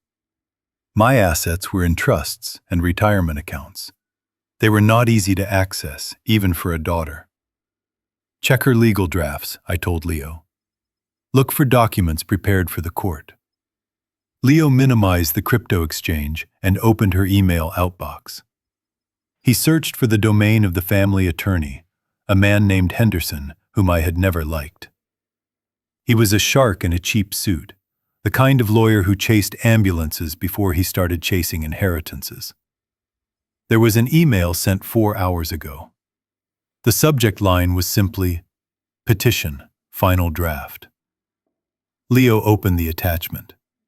It was a PDF file, 50 pages long. The title page read, "Petition for Permanent Conservatorship of the Person and Estate of William Arthur Bennett." I leaned in, my eyes scanning the legal jargon. It was a masterpiece of fiction. Paragraph 4 stated, "The proposed conservatee, William Bennett, suffers from advanced cognitive decline, manifesting in paranoia, financial mismanagement, and inability to perform activities of daily living." Paragraph 5. "The conservatee has become a danger to himself, evidenced by recent attempts to wander away from his primary residence and aggressive outbursts toward family members." Then came the exhibits. Exhibit A, the email resigning from the HOA. Exhibit B, the receipt for the incontinence supplies. Exhibit C, an affidavit from Dr. Reeves stating that I scored a 10 out of 30 on a cognitive assessment test I had never taken. She had built a paper prison. Every lie she had planted over the last week was cited here as a fact. But the most damning part was the proposed plan of action on page 42. It read, "Immediate liquidation of the conservatee's primary residence is required to fund necessary 24-hour memory care. The proceeds will be placed in a controlled trust managed by the conservator, Vanessa Bennett."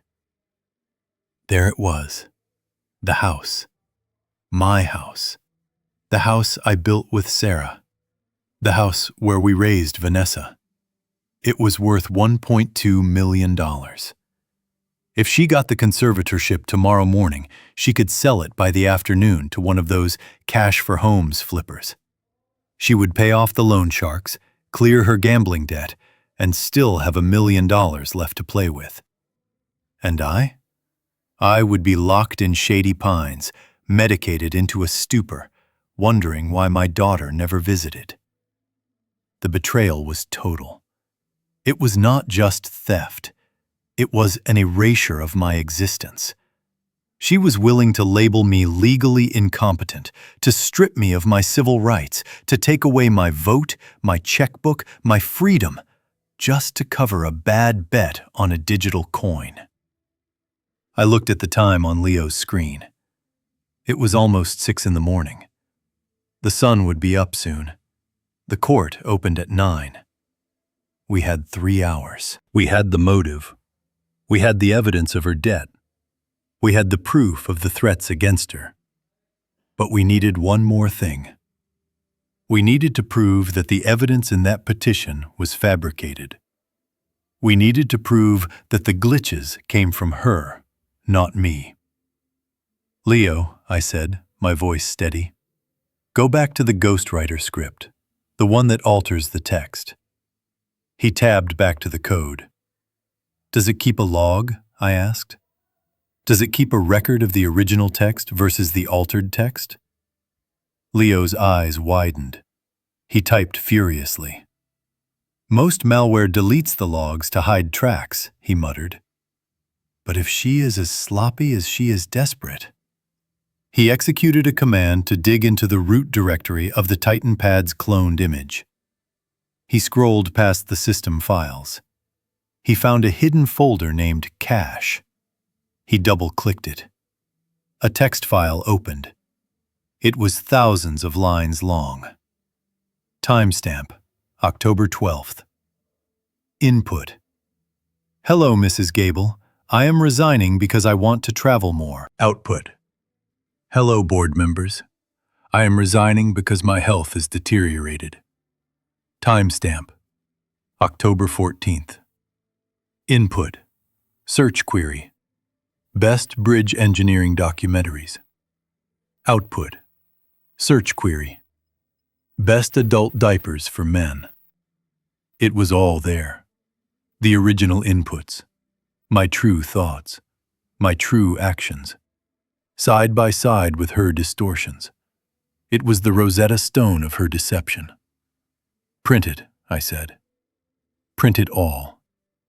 Leo hit the print command. The laser printer in the corner whirred to life. It began to spit out page after page of truth.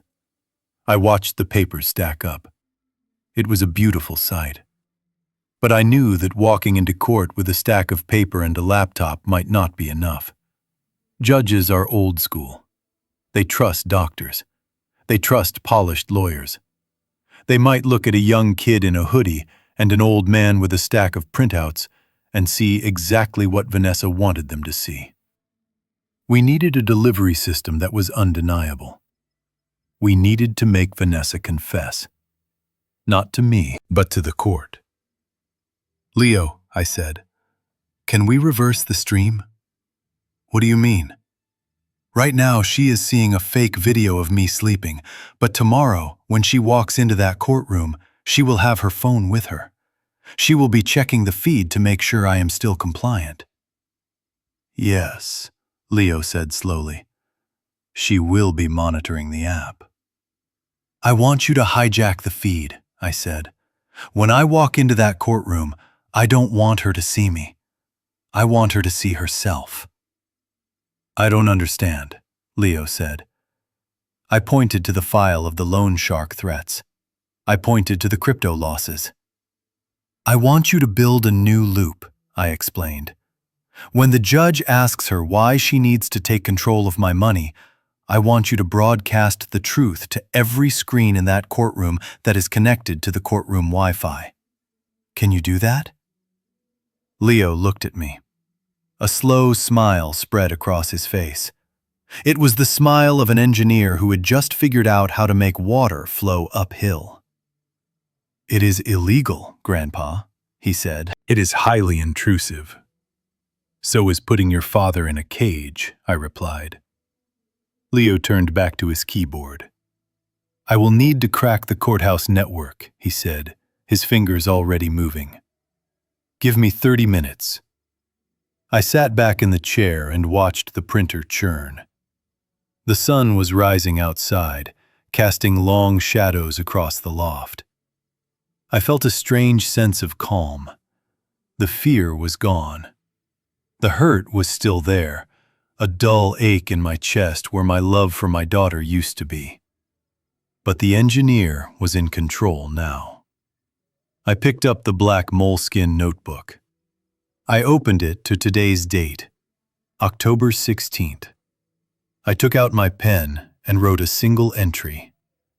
9 a.m., court hearing. Scheduled demolition of a condemned structure. I closed the book. I was ready. The hardest part of building a bridge is not pouring the concrete or welding the steel. It is the waiting. You have to wait for the foundation to set, wait for the inspections, wait for the weather to clear. Patience is an engineering principle. But sitting in Leo's loft as the sun began to climb higher in the sky, patience felt like a physical weight pressing down on my chest. We had the evidence. We had the strategy. But to make the trap work, we had to sell the lie one last time. We had to convince Vanessa that her plan was working so perfectly that she would walk into that courtroom unarmed, arrogant, and unprepared. Leo spun his chair around and looked at me. He held up a wrinkled, coffee-stained t-shirt he had pulled from his laundry basket. "Put this on, Grandpa," he said. I looked at the garment with distaste. I had worn a suit and tie to work every day for 40 years. Even in retirement, I wore a collared shirt. Dignity was in the details. "Leo, I am not wearing your dirty laundry," I said. "Grandpa, this is not a fashion show." "It is a costume," Leo insisted, his voice serious. "Vanessa expects to see a man who has given up. A man who cannot even dress himself. If you appear on that screen looking sharp and angry, she will know something is wrong. She will wipe the servers before we can hijack the courtroom feed. You need to look defeated." I sighed. He was right. Logic dictated that the camouflage must match the environment. I unbuttoned my crisp Oxford shirt, folding it neatly on the desk, and pulled the stained gray t-shirt over my head. It smelled of stale pizza and late nights. I felt ridiculous. I felt small. "Now your hair," Leo said. He reached out and mussed my silver hair, pulling strands forward, making me look wild and unkempt. I caught my reflection in the dark monitor of a powered-down computer. The man staring back at me was a stranger. He looked frail. He looked lost. It was terrifying how easily the visual markers of competence could be stripped away. "Okay," Leo said, turning back to his console. "I am going to drop the simulation loop. The moment I do, the live feed from the tablet cameras will reconnect to her phone. She will get a notification that movement has been detected. She will check in." "And what do I do?" I asked, feeling a nervous flutter in my stomach. "You do nothing," Leo coached. "You stare at the wall. You mumble. If she asks you a question, you answer a different question. You confuse the past with the present." "And Grandpa?" "Do not look at the camera. Look through it, like you do not recognize what it is." It was acting. I had never acted in my life. I dealt in hard facts, not theater. But I closed my eyes and thought about the fear I had felt 3 days ago when the first money vanished. I channeled that helplessness. I let my shoulders slump forward. I let my jaw go slack. "Ready?" Leo whispered. I nodded. He tapped a key. The green light on the tablet flickered to life. We were live. For a long minute, nothing happened. The room was silent, except for the hum of the servers. I sat on the futon, staring blankly at a water stain on the brick wall, rocking slightly back and forth. I tried to make my breathing shallow and audible. Then the tablet chimed. The screen lit up. Vanessa's face filled the frame. She was in her car, wearing large sunglasses and a scarf, holding a travel mug. She looked impatient. "Dad?" she said. Her voice was sharp. "Dad, are you there?" I didn't answer immediately. I counted to 5 in my head. 1, 2, 3, 4, 5. Then I slowly turned my head toward the device, keeping my eyes unfocused. "Who is that?" I croaked. My voice sounded thin, even to my own ears. "It is Vanessa, Dad. Jesus, you look terrible. Where are you?" I looked around the room, feigning confusion. "I am waiting for the bus," I said. "The bus to the bridge. The inspection is at 8. Vanessa let out a sigh that crackled through the speakers. "Dad, you are not an engineer anymore. There is no bridge. You were at Leo's apartment, remember? I told you to go home, but I see you are still sitting there." "Leo?" I asked, squinting. "Who is Leo?" I saw a small smile tug at the corner of Vanessa's mouth. It was a cruel, satisfied smile. This was exactly what she wanted. This was the footage she needed to show the judge. "See, Your Honor? He does not even know his own grandson." "Leo is your grandson, Dad. The one who is taking advantage of you." "Is he there?" I looked at Leo, who was sitting just out of frame, giving me a thumbs up. "The boy?" I mumbled. "The boy with the wires. He gave me coffee. It tasted like mud." Vanessa laughed, a short, barking sound. "Okay, Dad, listen to me. Stay there. Do not wander off. I am coming to pick you up in an hour to take you to the meeting. Do you remember the meeting?" "The meeting," I repeated, testing the word. "The board meeting? I have my report ready." "No, Dad, the court hearing. We are going to see the judge, to get you some help, to make sure no one can steal your money again." "Money," I whispered, letting my hands tremble visibly. "My money is gone. The machine ate it." "Yes, the machine ate it," Vanessa said, her voice dripping with fake sympathy. "That is why I need to take the machine away. Just sit tight. Do not touch anything." She was about to hang up. I knew I had to twist the knife one last time. I had to ensure she was so confident in my dementia that she wouldn't bother to check her server logs. I had to say the one thing that would convince her I was completely gone. I leaned forward, bringing my face close to the camera. "Sarah?" I asked softly. Vanessa froze. Her hand hovered over the disconnect button. "Sarah, are you coming home?" I asked, injecting a desperate, pleading tone into my voice. "I made pot roast. I know you like pot roast." Vanessa's expression shifted. For a fleeting second, I saw a flash of guilt, but it was instantly replaced by cold calculation. She knew this clip was gold. A man talking to his dead wife.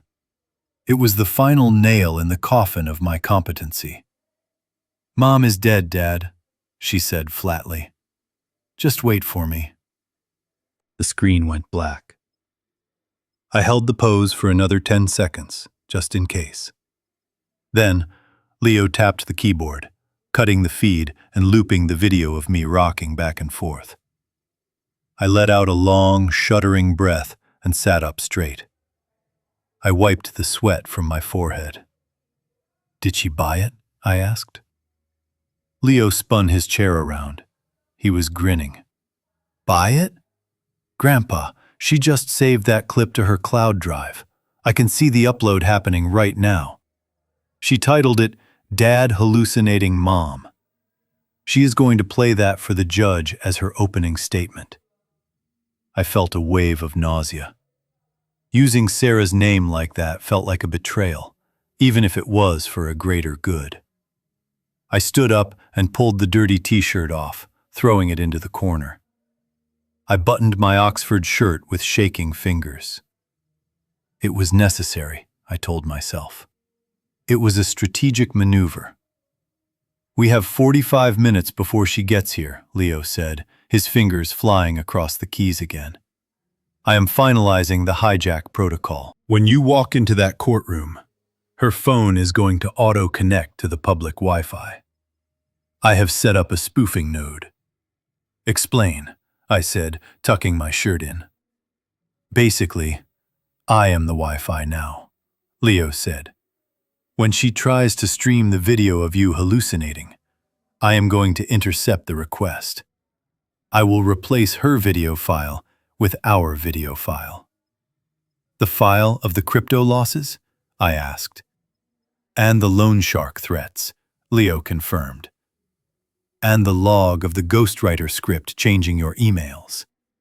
It will all play on the courtroom monitors. She won't be able to stop it. And what about me? I asked.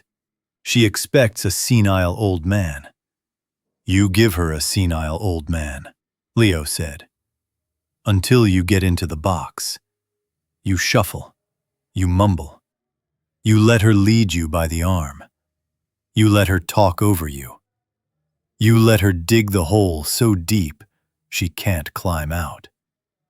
And then, when the judge asks you to speak, I looked at my reflection in the window. The sun was fully up now. The city looked bright and sharp. I adjusted my collar. I smoothed down my hair. Then I dropped the act, I said. Exactly. A car horn honked from the street below. She is here, Leo said. I grabbed the Titan pad. I looked at the black moleskin notebook sitting on the desk. Keep the book, Leo said. You might need it. I slipped the notebook into my jacket pocket. I looked at my grandson one last time. See you on the other side, Leo. I walked to the door. I stooped my shoulders. I shuffled my feet. I let my mouth hang open slightly. I opened the door and stepped out into the hallway, leaving the engineer behind and becoming the victim one last time. Down on the street, Vanessa was waiting. She was leaning against her silver Mercedes, checking her watch. When she saw me emerge from the building, looking disheveled and confused, she didn't rush over to help me. She didn't offer an arm. She simply unlocked the back door and gestured for me to get in. Get in, Dad, she said. We are going for a ride. I climbed into the back seat. The leather was cold. The car smelled of expensive perfume and stale cigarette smoke. As we pulled away from the curb, I looked up at the loft window. I couldn't see Leo, but I knew he was there. I knew the invisible tether between us was holding. Vanessa turned up the radio. She didn't speak to me. She was busy rehearsing her opening statement to the rearview mirror. It is for his own good, she whispered to herself. He is a danger to himself. I sat in the back, clutching the tablet, and for the first time in 11 days, I smiled. But I made sure she didn't see it. We were going to court, and I was bringing the verdict with me. The doorbell rang at exactly 2 in the afternoon. It was a sharp, intrusive sound that sliced through the quiet tension of my living room. I was sitting in my recliner, wearing the same stained t-shirt Leo had given me, staring at the blank television screen. I had not shaved in 3 days. I had not combed my hair. I looked like a man who had given up on the world, which was exactly the role I had to play. Vanessa entered first, using her key. The sound of the lock turning felt like a violation. She breezed in, bringing with her a gust of expensive perfume and frantic energy. Behind her walked a man I assumed was Dr. Reeves. He was tall, thin, and wore a suit that cost more than my car. He carried a leather briefcase and had the kind of polished, practiced smile that politicians use before they raise your taxes. He did not look like a doctor who cured people. He looked like a doctor who closed deals. "Dad, wake up!" Vanessa said loudly, clapping her hands near my face as if I were a deaf dog. "Dr. Reeves is here to see you. Remember I told you about him?" I slowly turned my head, keeping my eyes glazed and unfocused. I let my mouth hang open slightly. I looked at the stranger and then back at the TV. "The cable is out," I mumbled. "I can't find the news." "Doctor?" Reeves stepped forward, extending a hand that was soft and cold. "Mr. Bennett, I am Dr. Reeves. Vanessa asked me to stop by and just have a little chat. We want to make sure you are feeling your best." I looked at his hand but did not shake it. Instead, I pulled at a loose thread on my t-shirt, unraveling it with obsessive focus. "Who are you?" I asked. "The insurance man? I already paid the premium." Vanessa exchanged a look with the doctor. It was a look of triumph. "See," her eyes said, "he is gone." "Why don't you go make us some tea, Vanessa?" Dr. Reeves suggested smoothly. "I will sit here with your father for a few minutes." Vanessa nodded.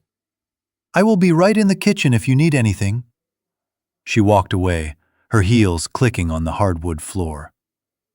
I watched her go. I knew exactly where she was going. She was going to the kitchen island, where she would lean against the granite counter and check her phone. She did not know that taped underneath that granite counter was a high-fidelity microphone, no larger than a button, that Leo had installed while I was distracting her in the driveway earlier that morning. Every word she spoke, every breath she took, was being transmitted directly to Leo's server. Dr. Reeves pulled a chair close to mine. He sat down and opened a file on his lap. He clicked a gold pen. The sound was deafening in the silence. "Mr. Bennett, I am going to ask you a few simple questions. Is that okay?" I continued pulling at the thread. "Is it raining?" I asked. "No, Mr. Bennett, it is sunny." "Now, can you tell me what year it is?" I paused. This was the moment. The engineer in me screamed to answer correctly. "It is 2023. It is October." I wanted to prove I was sharp. I wanted to humiliate him with my precision. But the plan demanded sacrifice. I looked at the ceiling. I furrowed my brow, pretending to struggle through a fog that did not exist. "It is 1982, I whispered. "Sarah is picking up Vanessa from school." Dr. Reeves did not look up. He simply made a check mark on his paper. "Interesting," he murmured. "And can you tell me where we are right now?" "We are at the station," I said, "waiting for the train." He made another check mark. He was moving fast. Too fast. He wasn't really assessing me. He was confirming a diagnosis he had already written before he walked through the door. "I want you to count backwards from 100 by sevens," he said, sounding bored. 100, I began. 90, 92, 80, 5, 7. Blue. I let my voice trail off into nonsense. I saw a flicker of a smile on his face. It was not a smile of compassion. It was the smile of a man who realized this was going to be an easy paycheck. While he pretended to write notes, I strained my ears to hear the kitchen.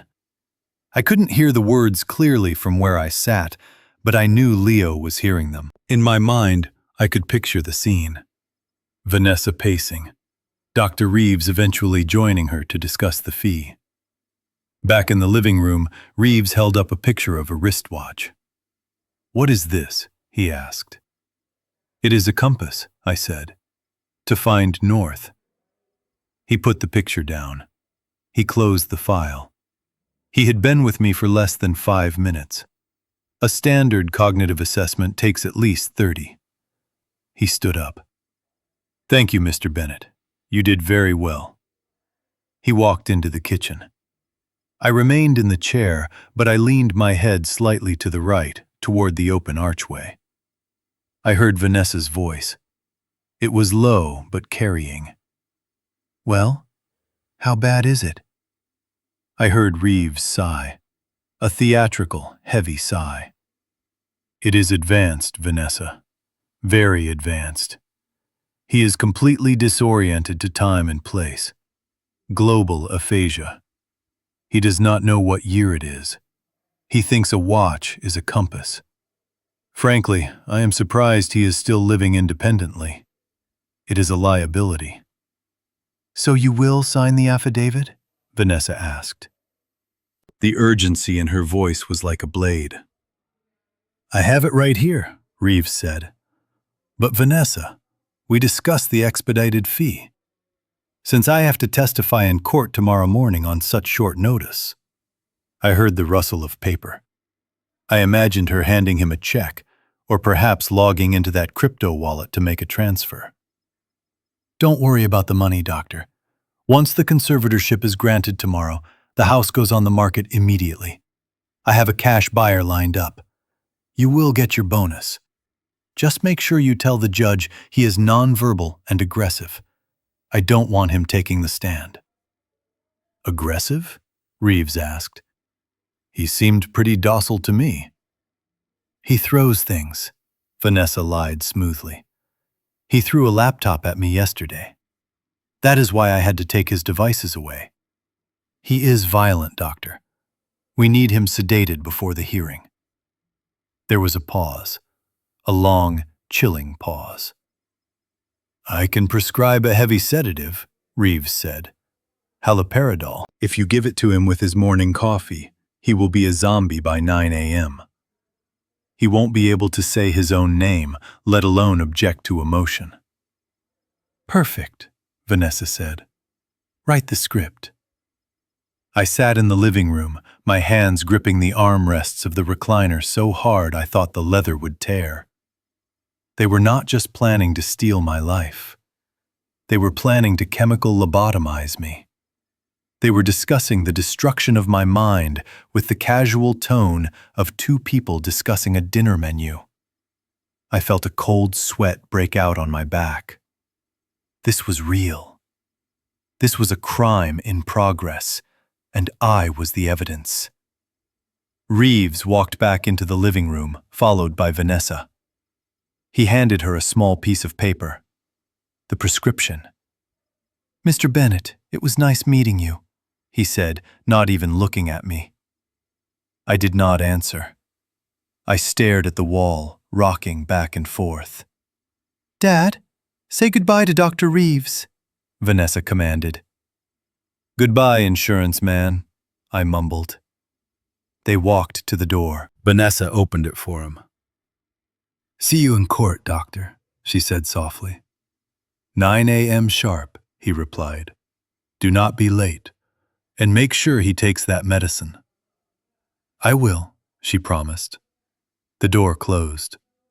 Vanessa leaned her back against it and let out a long breath. She looked at me across the room. Her expression was unreadable. Was it pity? Was it guilt? No. As she pushed herself off the door and walked toward me, I saw what it was. It was relief. She thought she had won. She thought the finish line was crossed. "Dad, I'm going to head out for a while," she said, grabbing her purse. "I have some paperwork to file. There is food in the fridge. Do not turn on the stove. Do not answer the door. Just sit there and watch TV. I nodded slowly. Good boy, she said. She left. I listened to the sound of her car engine starting. I listened to the tires crunch on the gravel. I waited until the sound faded completely into the distance. Then, I stopped rocking. I sat up straight.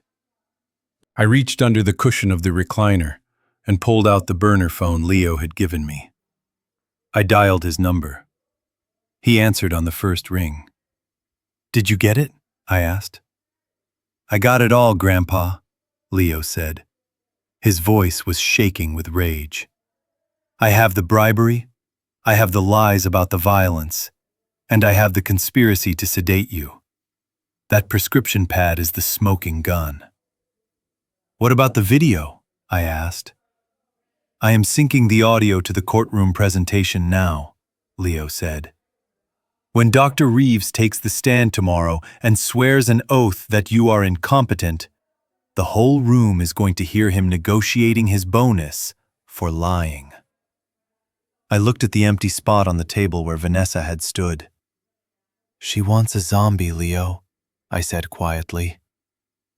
Then let's give her one, Leo replied. Do not take that pill, Grandpa. But act like you did.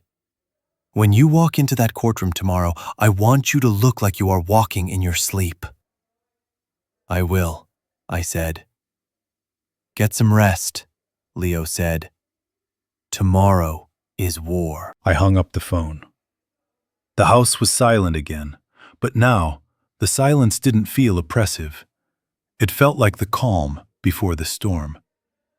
I walked to the window and looked out at the street. The sun was setting, casting long shadows across the lawn that I used to mow every Saturday. I thought about the bridge I built in 1995 over the Colorado River. It was a suspension bridge. It relied on tension. If the cables were too loose, it would sag. If they were too tight, they would snap. You had to find the perfect balance. Tomorrow, I would walk that wire. I would walk into a room full of people who thought I was broken. And I would show them that the foundation was stronger than they could ever imagine. I went to the kitchen. I found the bottle of water Vanessa had left for me. I poured it down the sink. Then I went to the bedroom, lay down on top of the covers, and closed my eyes. I didn't need the sedative. I needed the anger. And I had plenty of that to keep me warm. The silence in the house after Dr. Reeves left was heavy. But the silence that followed Vanessa's return 2 hours later was suffocating. I was still in the recliner, my body angled toward the television that was playing a muted cooking show. I had practiced my pose, slumped shoulders, head lolling slightly to the left, hands limp in my lap.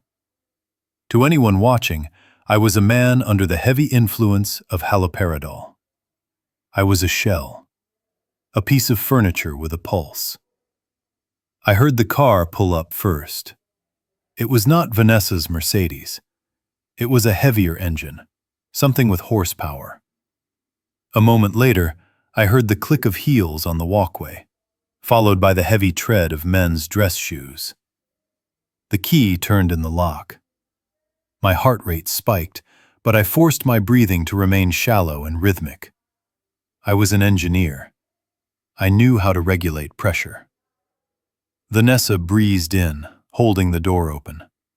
Her voice was bright, artificial. The voice she used when she was closing a deal on a penthouse. "Welcome in, gentlemen," she said. "Please, excuse the mess.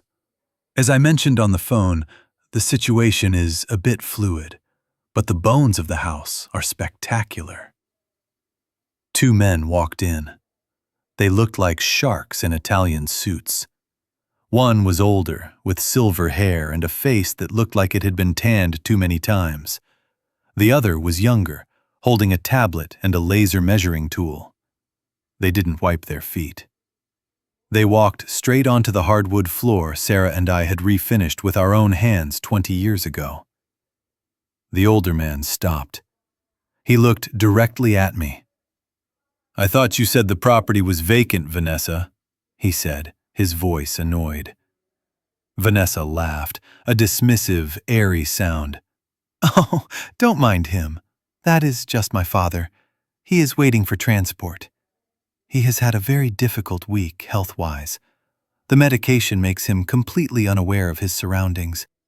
Honestly, you could fire a cannon in here and he wouldn't blink." She walked over to me, her hand brushing my shoulder with a cold familiarity.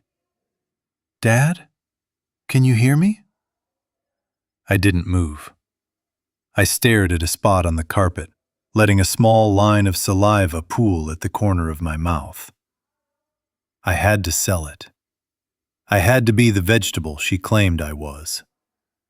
"See?" she said, turning back to the men. "He is in another world. He will be moved to a facility tomorrow morning. You will have full possession by noon." The older man grunted. He walked around my chair as if I were a statue, inspecting the crown molding above my head. "Standard 8-foot ceilings," he muttered. "We will have to rip those out, vault the roof, open up the space." The younger man pointed his laser at the wall where my wedding photos hung. "We knock this wall down, open the kitchen into the living room," he said. "Create a flow. Get rid of all this dated wood. It smells like 1980 in here." Dated wood? That was American oak. I selected each plank myself. Vanessa nodded eagerly. "Exactly. It is a gut job. I know that. That is why I priced it aggressively. The land value alone is worth the asking price. The house is just structure to be removed. Structure to be removed." That is what I was to them. Not a father, not a homeowner. Just debris. They moved into the kitchen. I strained my ears, grateful for the open floor plan they despised so much. "The appliances are trash," the older man said. I heard the refrigerator door open and close. Stainless steel, but old. "Scratch it." "What about the foundation?" "Solid as a rock," Vanessa said. "My father was an engineer. If there is one thing this house has, it is good bones." "But the aesthetic? It is a disaster. Look at this tile. Hideous." "Sarah picked that tile. We spent 3 weekends laying it. We laughed so hard when we mixed the grout wrong the first time." "I can have a demo crew here by Friday afternoon," the younger man said. "If we sign today." Friday afternoon. Tomorrow. They were planning to smash my life into a dumpster less than 24 hours from now. They walked back through the living room. The older man stopped in front of me again. He looked at me with a mixture of pity and disgust. "Is he, continent?" he asked, wrinkling his nose. Vanessa lowered her voice, conspiratorial. "We have had some accidents," she lied. "That is why—" And thanks to Leo's microphone, which I knew was sensitive enough to pick up sound from the hallway, every word was being recorded. I heard the door to my bedroom creak open. "Decent size," the younger man said. "Ensuite bath?" "Yes," Vanessa replied. "It needs work, obviously. The tub is a safety hazard. But the walk-in closet is huge." I heard the sound of a drawer opening. My dresser drawer. "Look at this," the older man laughed. "Does he really wear suspenders?" "He is very old-fashioned," Vanessa said. "I'm just going to donate all of this. Or burn it. It is easier than packing." Burn it. My clothes. My life. "What is in the box?" the younger man asked. I froze. The box on my nightstand. It was a small wooden box Sarah gave me on our 25th anniversary. It contained her wedding ring, a lock of her hair, and the letters she wrote me when I was working overseas. It was the most valuable thing I owned. "Oh, just junk," Vanessa said. "Old letters, trinkets, nothing of value." I heard the box snap shut. "Toss it," the older man said. "We need the room empty." I closed my eyes. I imagined myself standing up, walking down that hall, and throwing them all out the window. But I stayed seated. I stayed limp. Because if I moved now, I lost the house forever. If I stayed still, I had a chance to save it. They walked back into the living room. The tour was over. "Okay, Vanessa," the older man said. "I've seen enough. It is a teardown, but the lot is good. We will give you the 800,000. Cash, as is." 800,000. The house was appraised at 1.2 million last year. She was throwing away $400,000 just to get the cash fast enough to pay off her loan sharks. "That is a little lower than we discussed," Vanessa said, hesitating. "I was hoping for 950. "Take it or leave it," the man said. "You want a quick close? You want no inspections? You want us to deal with the junk removal? 800. The money is in escrow tonight." There was a silence. I could hear Vanessa calculating. She needed 150,000 for the sharks. 800 was more than enough. Greed battled with desperation. Desperation won. "Fine," she said. 800. But I need the wire release authorized immediately after the court hearing tomorrow. "Done," the man said. "Send the contract to my lawyer. We will sign digitally." They shook hands. I heard the slap of flesh on flesh, the sound of my home being sold out from under me. "Great," the younger man said. He looked at me one last time. "What about him?" "Like I said," Vanessa replied, walking them to the door. "He won't be here. By the time your crew arrives, he will be a permanent resident of Shady Pines. You won't ever see him again." "Good," the man said. "I hate dealing with squatters." They laughed. They actually laughed. Vanessa opened the front door. "Thank you for coming," she said. "I will email the DocuSign in 10 minutes." The men left. The door clicked shut. Vanessa leaned against it, letting out a whoop of excitement. "Yes," she whispered. "Yes." She pushed off the door and did a little spin. She looked at me. She walked over and stood directly in front of my chair. She leaned down, her face inches from mine. "Did you hear that, Dad?" she whispered. "You are rich." "Well, I am rich." "And you? You are going to be very comfortable." She patted my cheek. It was a hard, stinging pat. "You really are a good boy when you are medicated," she said. She straightened up and pulled out her phone. She dialed a number. "Todd? It is done. I got the buyer. 800. Yes, I know it is low. Shut up. It covers the debt and leaves us with plenty. Get the champagne ready. I am just going to finish the paperwork here and then I will come home." The old man? He is vegetable soup. He hasn't moved an inch. She walked to the kitchen table and opened her laptop. I sat there listening to her type, listening to her sell my life away. But inside, the vegetable was gone. Inside, the engineer was wide awake. I was memorizing every word. I was cataloging every insult. She thought I was invisible. She thought I was debris. But she forgot one thing about debris. If you pile enough of it up and you light a match, it burns hotter than anything else. and I was already holding the match. The sun began to dip lower, casting long shadows across the floor where the sharks had stood. I watched the dust motes dancing in the light. They were my dust motes. This was my floor. And no one, absolutely no one, was going to tear it down. I waited until I heard her close the laptop. I waited until she packed her bag. "All right, Dad," she called out, not even looking at me. "I am leaving.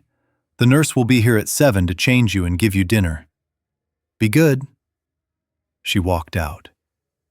She didn't say, "I love you." She didn't look back. The moment the door locked, I let out a breath that I felt I had been holding for an hour. My muscles ached from the tension. My jaw was sore from clenching it. I stood up. I walked to the window and watched her drive away. Then I walked to the kitchen. I looked at the spot where the microphone was hidden. I spoke clearly, knowing Leo was listening. "Leo." "Yes, Grandpa." His voice came through the burner phone in my pocket instantly. "Did you get the buyers?" "I got their names, their license plate, and the recording of them conspiring to buy the property under market value," Leo said. "That is fraud, Grandpa. Vanessa just incriminated herself in a felony." "Good," I said. I looked around the kitchen. The kitchen she wanted to gut. The kitchen where Sarah used to dance while making pasta. "Leo," I said. "Yeah?" "Print the photos." "Which photos?" "The photos of the house. The way it looks now. The garden, the workshop, the bedroom." "Why?" "Because tomorrow, when I stand in front of that judge, I am not just going to fight for my money. I am going to show him what a home looks like. And I am going to show him exactly what kind of monster tries to destroy it for a quick buck." "I am on it," Leo said. I walked back to the living room. I picked up the picture of Sarah from the mantelpiece, the one Vanessa hadn't bothered to look at. "We are going to be okay, Sarah," I whispered. I sat back down in the recliner, but this time I didn't slump. I sat tall. I was ready for court. The living room of Vanessa's house had always felt cold to me, despite the expensive heating system and the plush velvet furniture. But on that Thursday evening, it felt like a meat locker. This was not a dinner party. It was a tribunal. I sat in the corner on a stiff-backed wooden chair that Vanessa had placed specifically for me, separated from the rest of the family like a defendant in a high-profile trial. I was wearing the same stained gray shirt. I had let my stubble grow into a rough white patch on my chin. I kept my hands folded in my lap, gripping my thumbs until the joints turned white, reminding myself that silence was my only shield. Around the coffee table sat the jury. There was my sister, Clara, who was 70 years old and had a heart of gold, but a mind that was easily swayed by tears. There was my brother-in-law, Mike, a man who respected success and saw Vanessa's luxury car as proof of her moral character. And then there were a few cousins, people I saw once a year at Thanksgiving, who looked at me now with a mixture of pity and morbid curiosity. They were not bad people. They were just an audience, and Vanessa was the director of the play. She stood in front of the fireplace, wearing a modest black dress that made her look somber, responsible, and burdened. She held the Titan pad in her hand like a holy book. "Thank you all for coming on such short notice," she began, her voice trembling with a perfectly rehearsed emotion. "It has been the hardest week of my life. As you know, Dad has been struggling since Mom passed, but we all thought it was just grief. We thought it would pass." She paused, looking at me with eyes that glistened with fake tears. "But we were wrong," she whispered. It is not grief. It is a rapid, aggressive cognitive decline. Dr. Reeves calls it a cascade failure of the frontal lobe. Aunt Clara gasped, bringing a tissue to her nose. I stared at the floor, counting the fibers in the rug. 1, 2, 3. Keep counting, Bill. Do not look up. Do not correct her. Vanessa tapped the screen of the tablet. The massive television mounted above the fireplace flickered to life. I did not want to show you this, she said.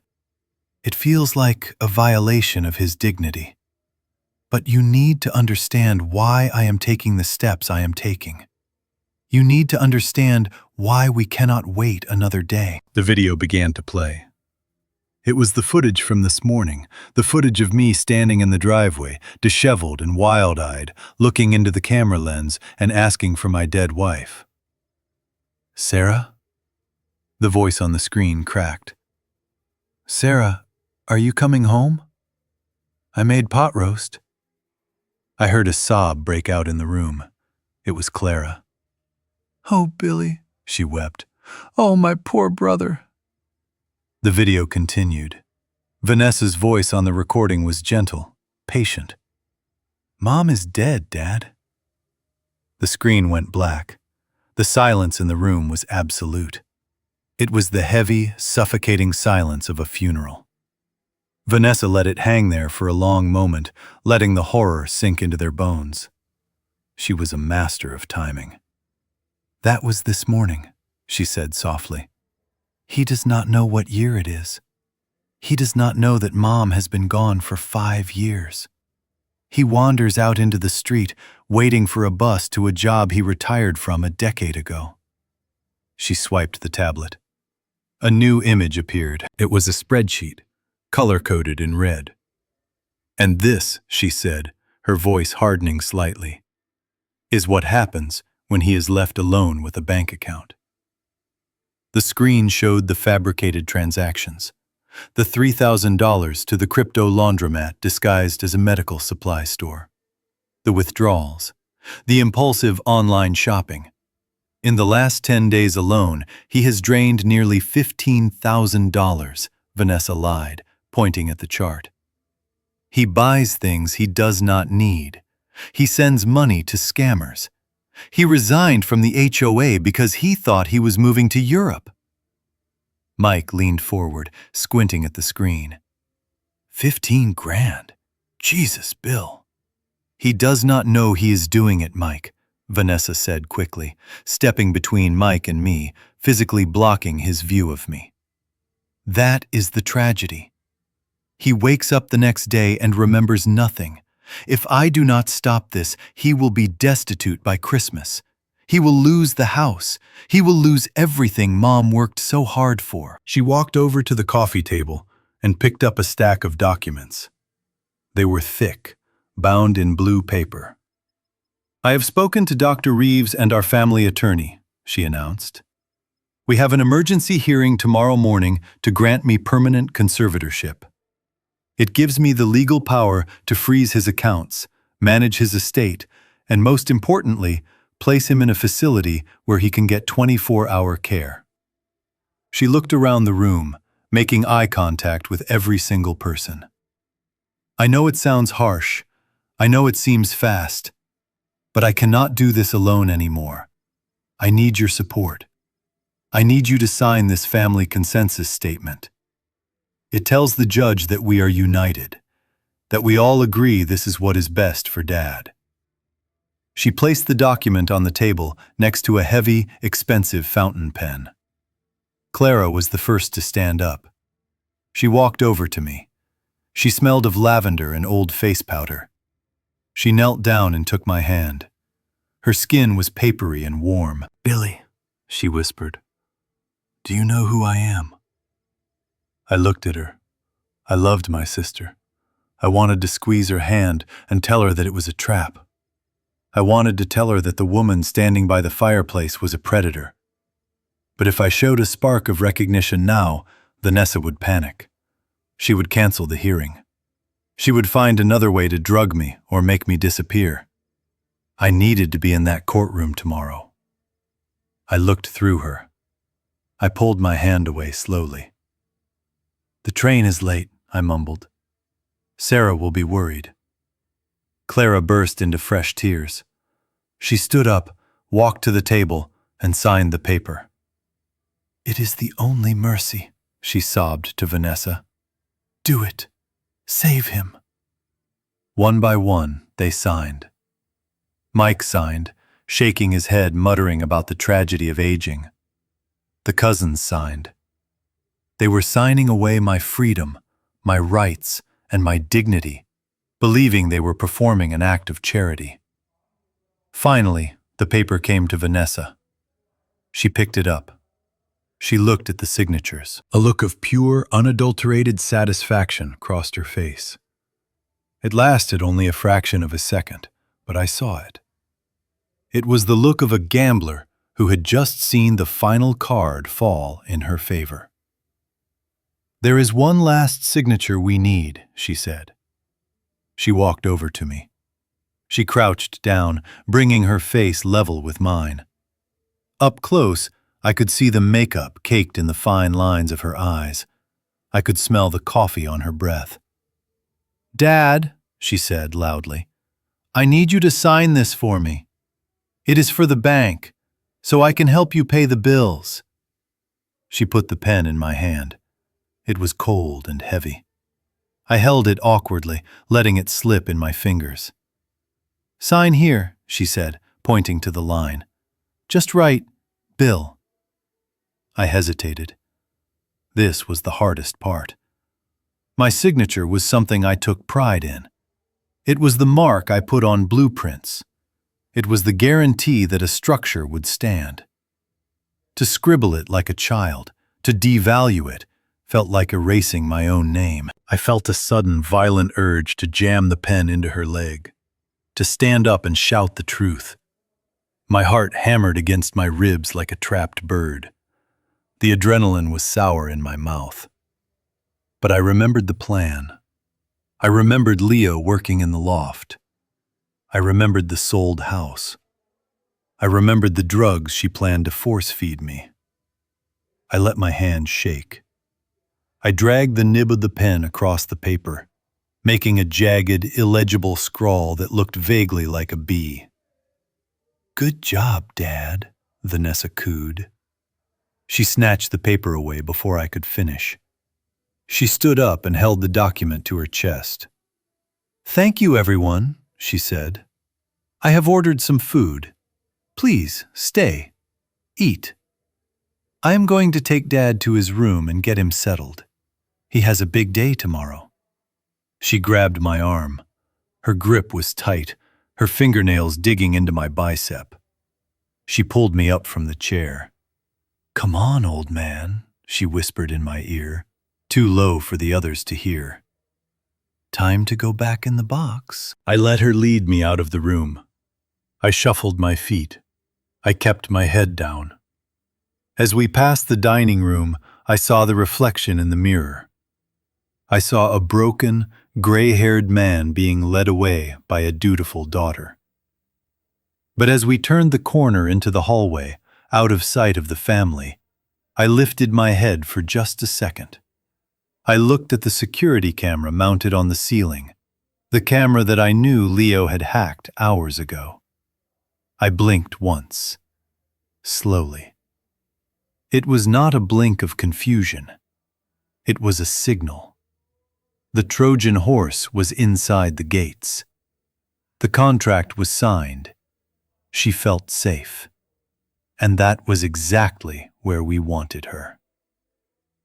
The van pulled up at 8:15. It did not have a logo on the side, just a stark, white metal box on wheels that looked more like a dog catcher's vehicle than a medical transport. I was sitting in the recliner, exactly where Vanessa had ordered me to stay. I had not slept, but I kept my eyes half closed, mimicking the heavy, drugged stupor of a man under sedation. My heart was beating a slow, steady rhythm against my ribs, counting down the seconds. Vanessa entered first. She was dressed for victory. She wore a navy blue power suit, sharp heels, and her hair was pulled back in a severe, tight bun. She looked like a woman who had already spent the money she was about to steal.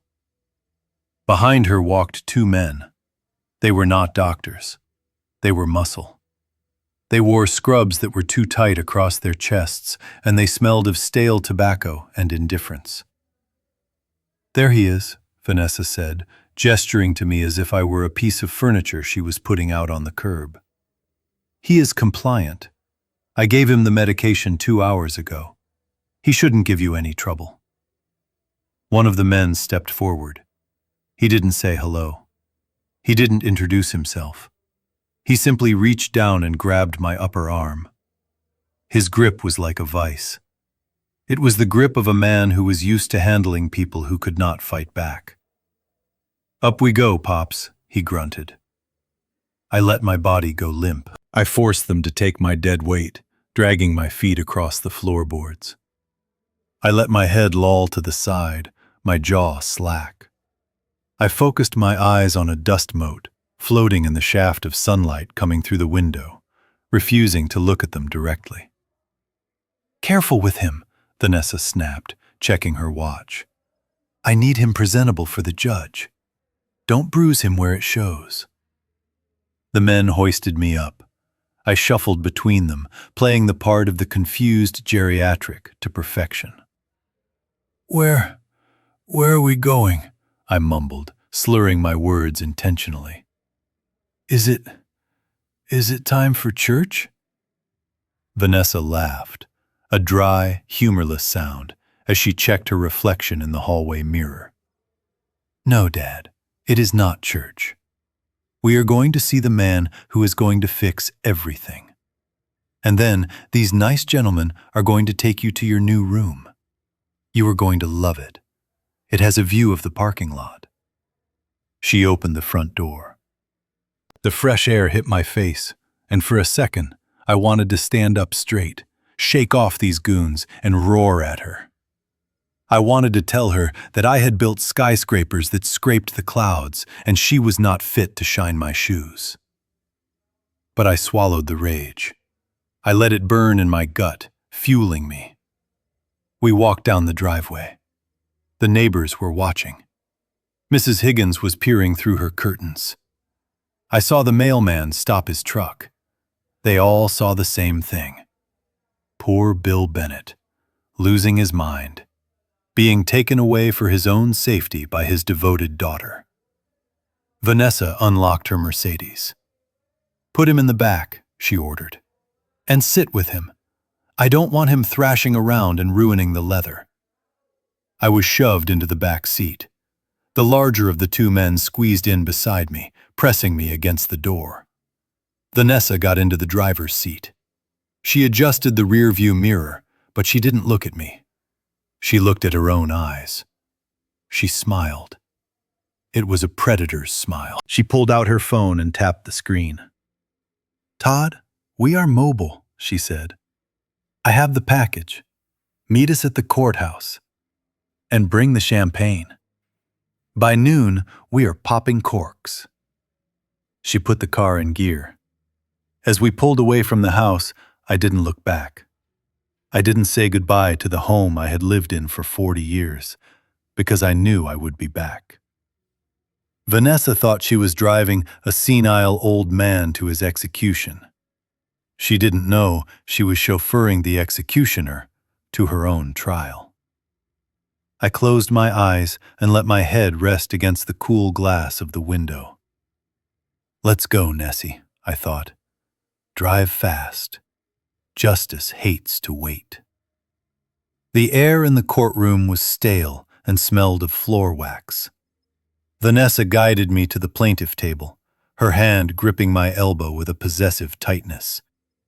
She sat me down next to Dr. Reeves, who ignored me completely, too busy adjusting his silk tie. I slumped in the chair, chin to my chest, staring at the scuff marks on the linoleum. From the corner of my eye, I saw the judge enter. He was a stern man with reading glasses perched on the end of his nose. Vanessa stood up immediately. Her voice was steady, projecting the image of a heartbroken daughter doing her duty. "Your Honor," she began, "we are seeking an emergency permanent conservatorship. My father is no longer capable of managing his affairs. He is a danger to himself.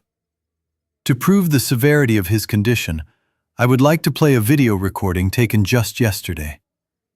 She walked to the podium and connected her phone to the courtroom's audio-visual system. She looked back at me one last time, a smirk touching her lips. She thought she was about to show the world a video of me hallucinating my dead wife. She thought she was pressing the button that would delete my freedom. I held my breath. In my pocket, I squeezed the burner phone. "Leo, do it now." Vanessa tapped the screen. "Please watch the monitor, Your Honor," she said. The massive screen behind the judge flickered to life. But it was not the video of me in the driveway. It was a video of Vanessa. She was standing in my kitchen, holding a glass of wine, talking to her husband on speakerphone. The audio boomed through the quiet courtroom. "The old man is vegetable soup," Vanessa's voice sneered from the speakers. "I sold the house for 800 grand. The wire hits tomorrow. We pay off the sharks, and we still have enough for a trip to Cabo."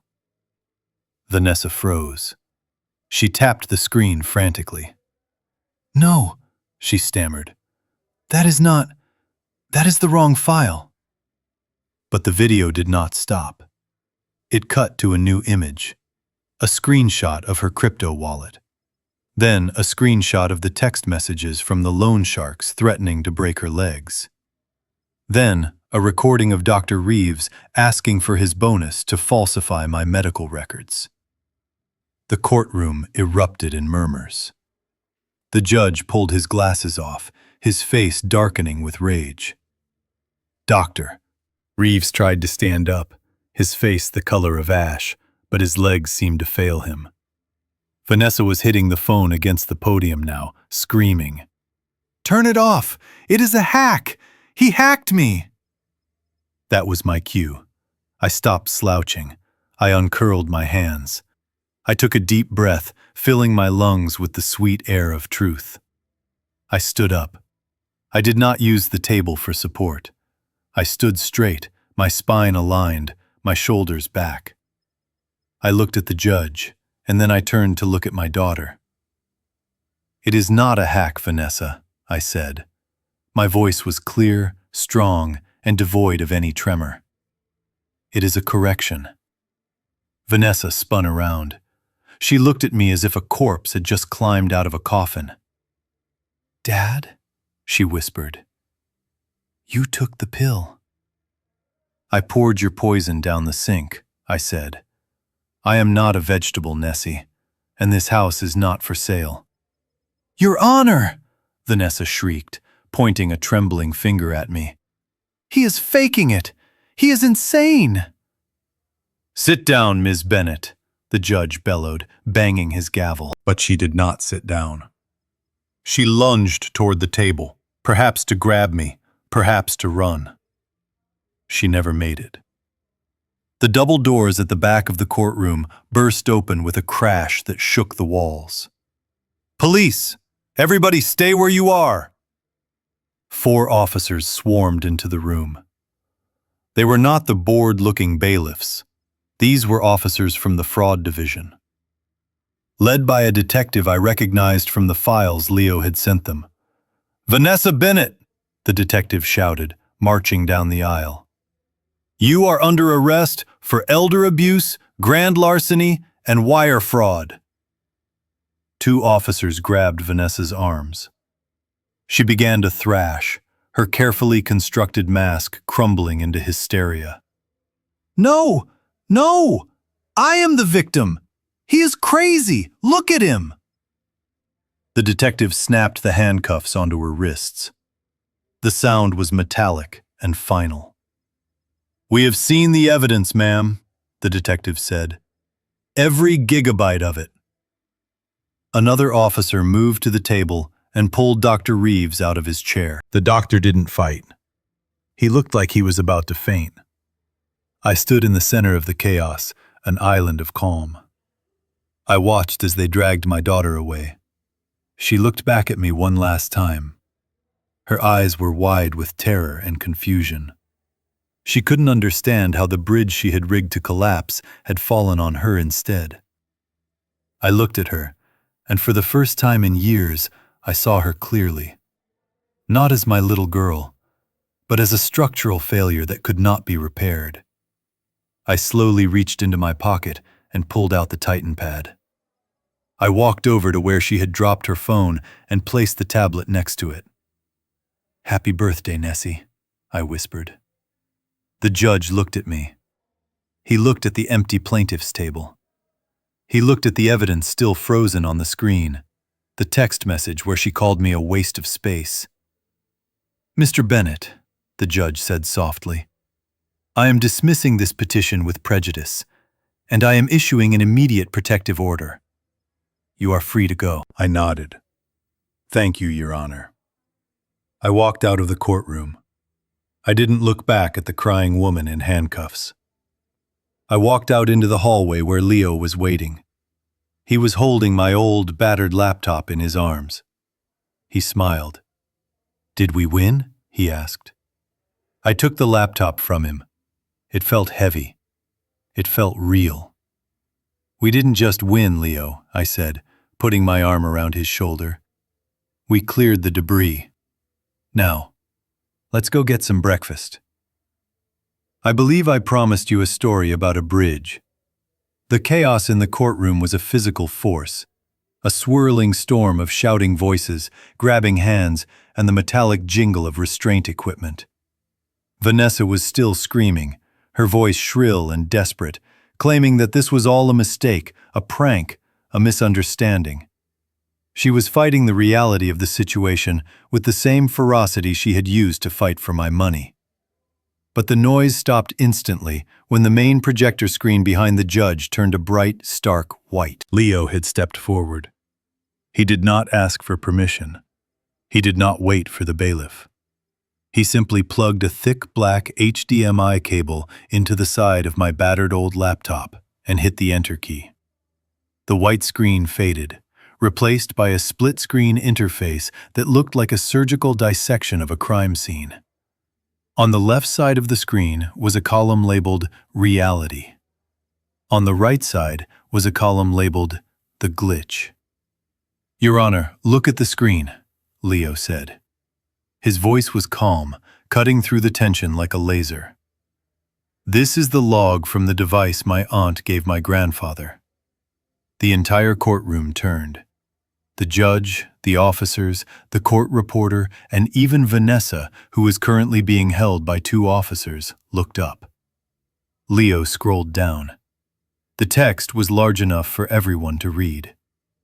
Timestamp, October 12th, 8 a.m. Reality. Input. "Hello, Mrs. Gable. I am resigning because I want to travel more." Glitch. Output. "Hello, board members.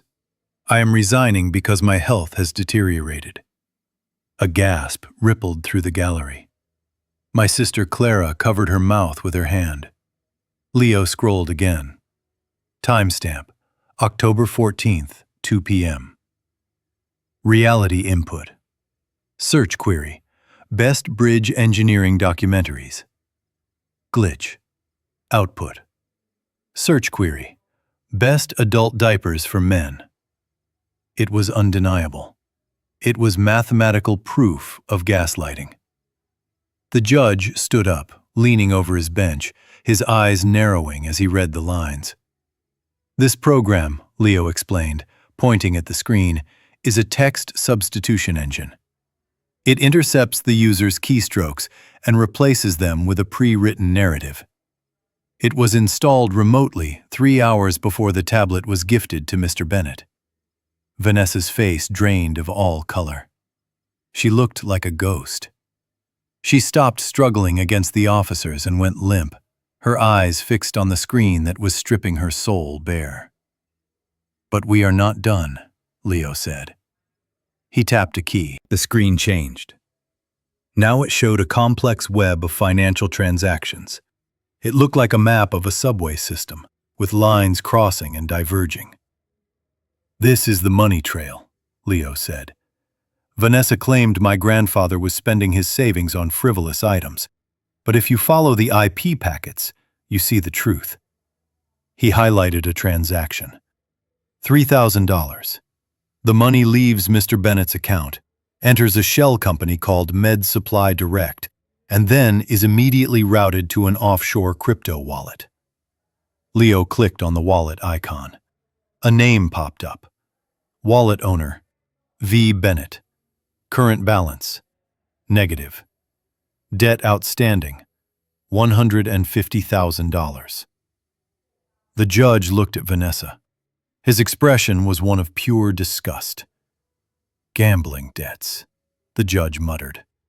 "You tried to institutionalize your own father to cover your gambling debts." "It is a lie!" Vanessa shrieked, finding her voice again. "That is not my wallet! He made it up! He is a hacker!" "Then explain this," Leo said. He hit the spacebar. The video that started playing was not a screen recording. It was footage from the security camera in Vanessa's own kitchen. The timestamp was from yesterday evening. The audio was crystal clear.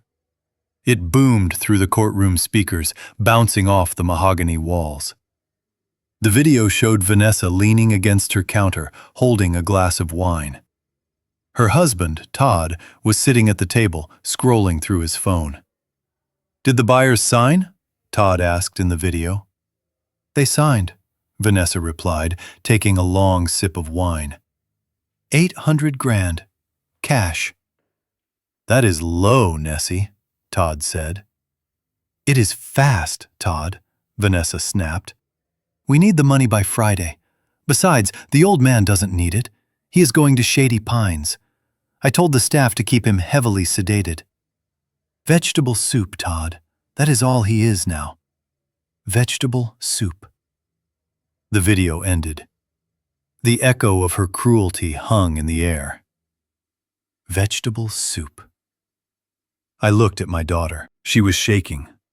Her knees gave way, and the officers had to hold her up to keep her from collapsing to the floor. But the video had one more effect. It brought a new player into the spotlight. Todd. Vanessa's husband had been sitting in the back row of the courtroom, trying to make himself invisible. He was wearing a beige suit that blended in with the walls. But when his voice played on that speaker, every head in the room turned to him. He stood up, panic written all over his face. He grabbed his briefcase. I didn't sign anything," he stammered, backing toward the door. "This was her idea. I told her it was wrong. I just wanted to pay the mortgage."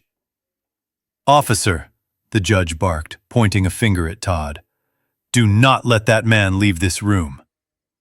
2 bailiffs moved in on him. Todd threw his hands up, dropping his briefcase. It hit the floor with a heavy thud, spilling papers everywhere. "It was her!" Todd yelled, pointing at his wife. "She is the one with the debts. She threatened to leave me if I didn't help her. I am a victim too." Vanessa turned on him, her eyes wild. "You coward! You spent the money too.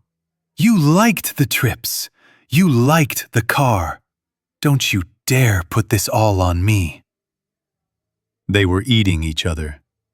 The facade of the perfect, successful power couple had dissolved, leaving only 2 frightened, greedy rats fighting over a sinking ship. "Enough!" the judge shouted. The room fell silent, save for the heavy breathing of my daughter and her husband.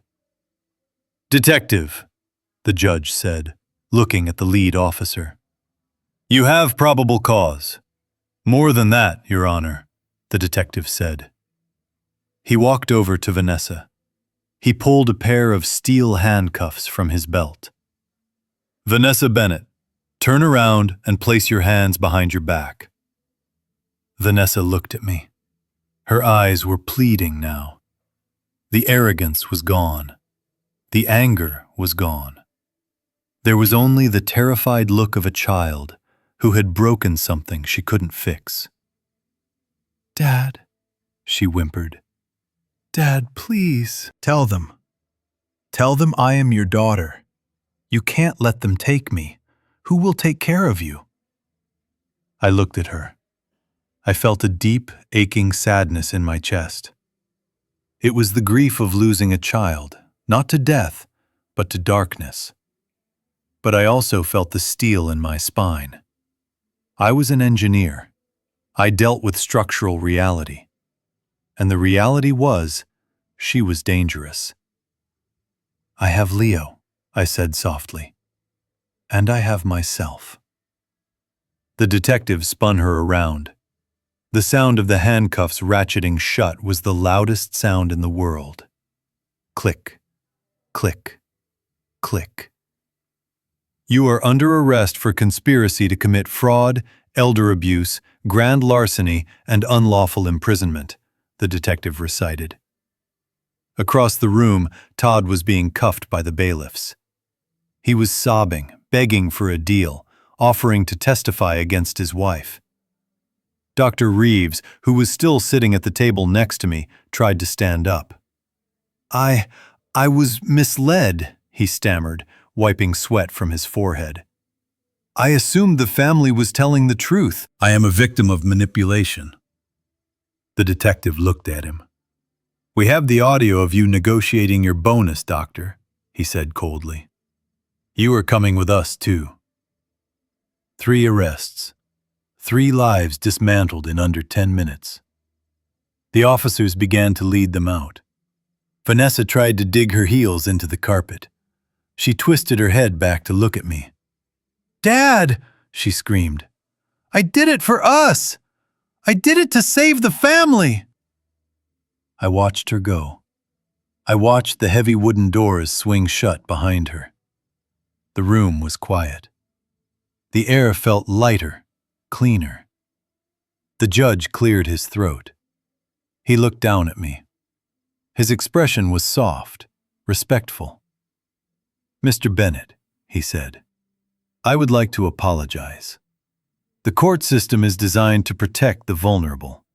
But today, you had to protect yourself." I stood up. I buttoned my jacket. "The system works, Your Honor," I said. "Sometimes it just needs a little engineering support." The judge smiled. He banged his gavel one last time. "Case dismissed. All prior motions by the plaintiff are void. Mr. Bennett, you are free to go. And might I add, your mind seems perfectly sound to me." I turned to Leo. He was unplugging the laptop. He looked tired. His hoodie was wrinkled, but he was smiling. I walked over to him and put my hand on his shoulder. "You did good, kid," I said. Leo looked at the empty doorway where the police had taken them. "She really thought you were vegetable soup, didn't she?" he asked. I chuckled. It was a dry, raspy sound. "She forgot one thing, Leo." "What is that?" "Soup is hot," I said. "And if you are not careful, it burns." We walked out of the courtroom together, leaving the wreckage of the lie behind us. The hallway was filled with light. I took a deep breath. I was 66 years old. I had no daughter. I had no wife. But I had my mind. I had my dignity. And I had a grandson who knew how to write code.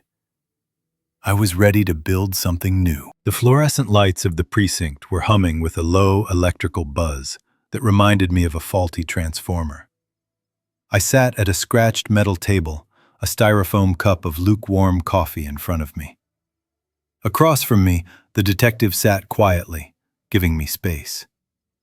Between us lay the official statement. It was 3 pages long. It detailed every crime my daughter had committed against me. The theft, the wiretapping, the conspiracy to imprison me. "Mr. Bennett," the detective said softly. "You do not have to press full charges. We have enough for the fraud.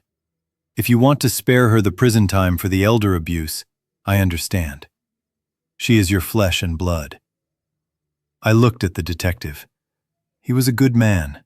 He was trying to be kind. But kindness without boundaries was what created monsters like Vanessa. I had spent 40 years inspecting bridges. If I found a hairline fracture in a support beam, I did not ignore it because I liked the shape of the bridge. I condemned it. I shut it down. Because if I didn't, people would die. I picked up the pen. It was a cheap ballpoint, not the heavy fountain pen Vanessa had tried to force into my hand the night before. But it felt solid. It felt righteous. I remembered the look in her eyes when she called me vegetable soup. I remembered the way she laughed with the men who wanted to tear down the walls Sarah and I had built. She had not just broken the law. She had broken the sacred contract between parent and child. She had tried to erase me. "I am sure, detective," I said. My hand did not shake. My breathing did not hitch. I pressed the tip of the pen to the paper and wrote my name. William Arthur Bennett. The lines were sharp. The curves were deliberate. It was the signature of a man who was fully in control of his faculties and his future. I pushed the paper back across the table. "It is done," I said. The detective nodded. He took the file. He didn't look at me with pity anymore. He looked at me with respect. I walked out of the station into the afternoon sun. Leo was waiting for me by his car. He didn't ask how it went. He just handed me a fresh coffee, black, exactly how I liked it. We did not go back to the empty house. We went to work.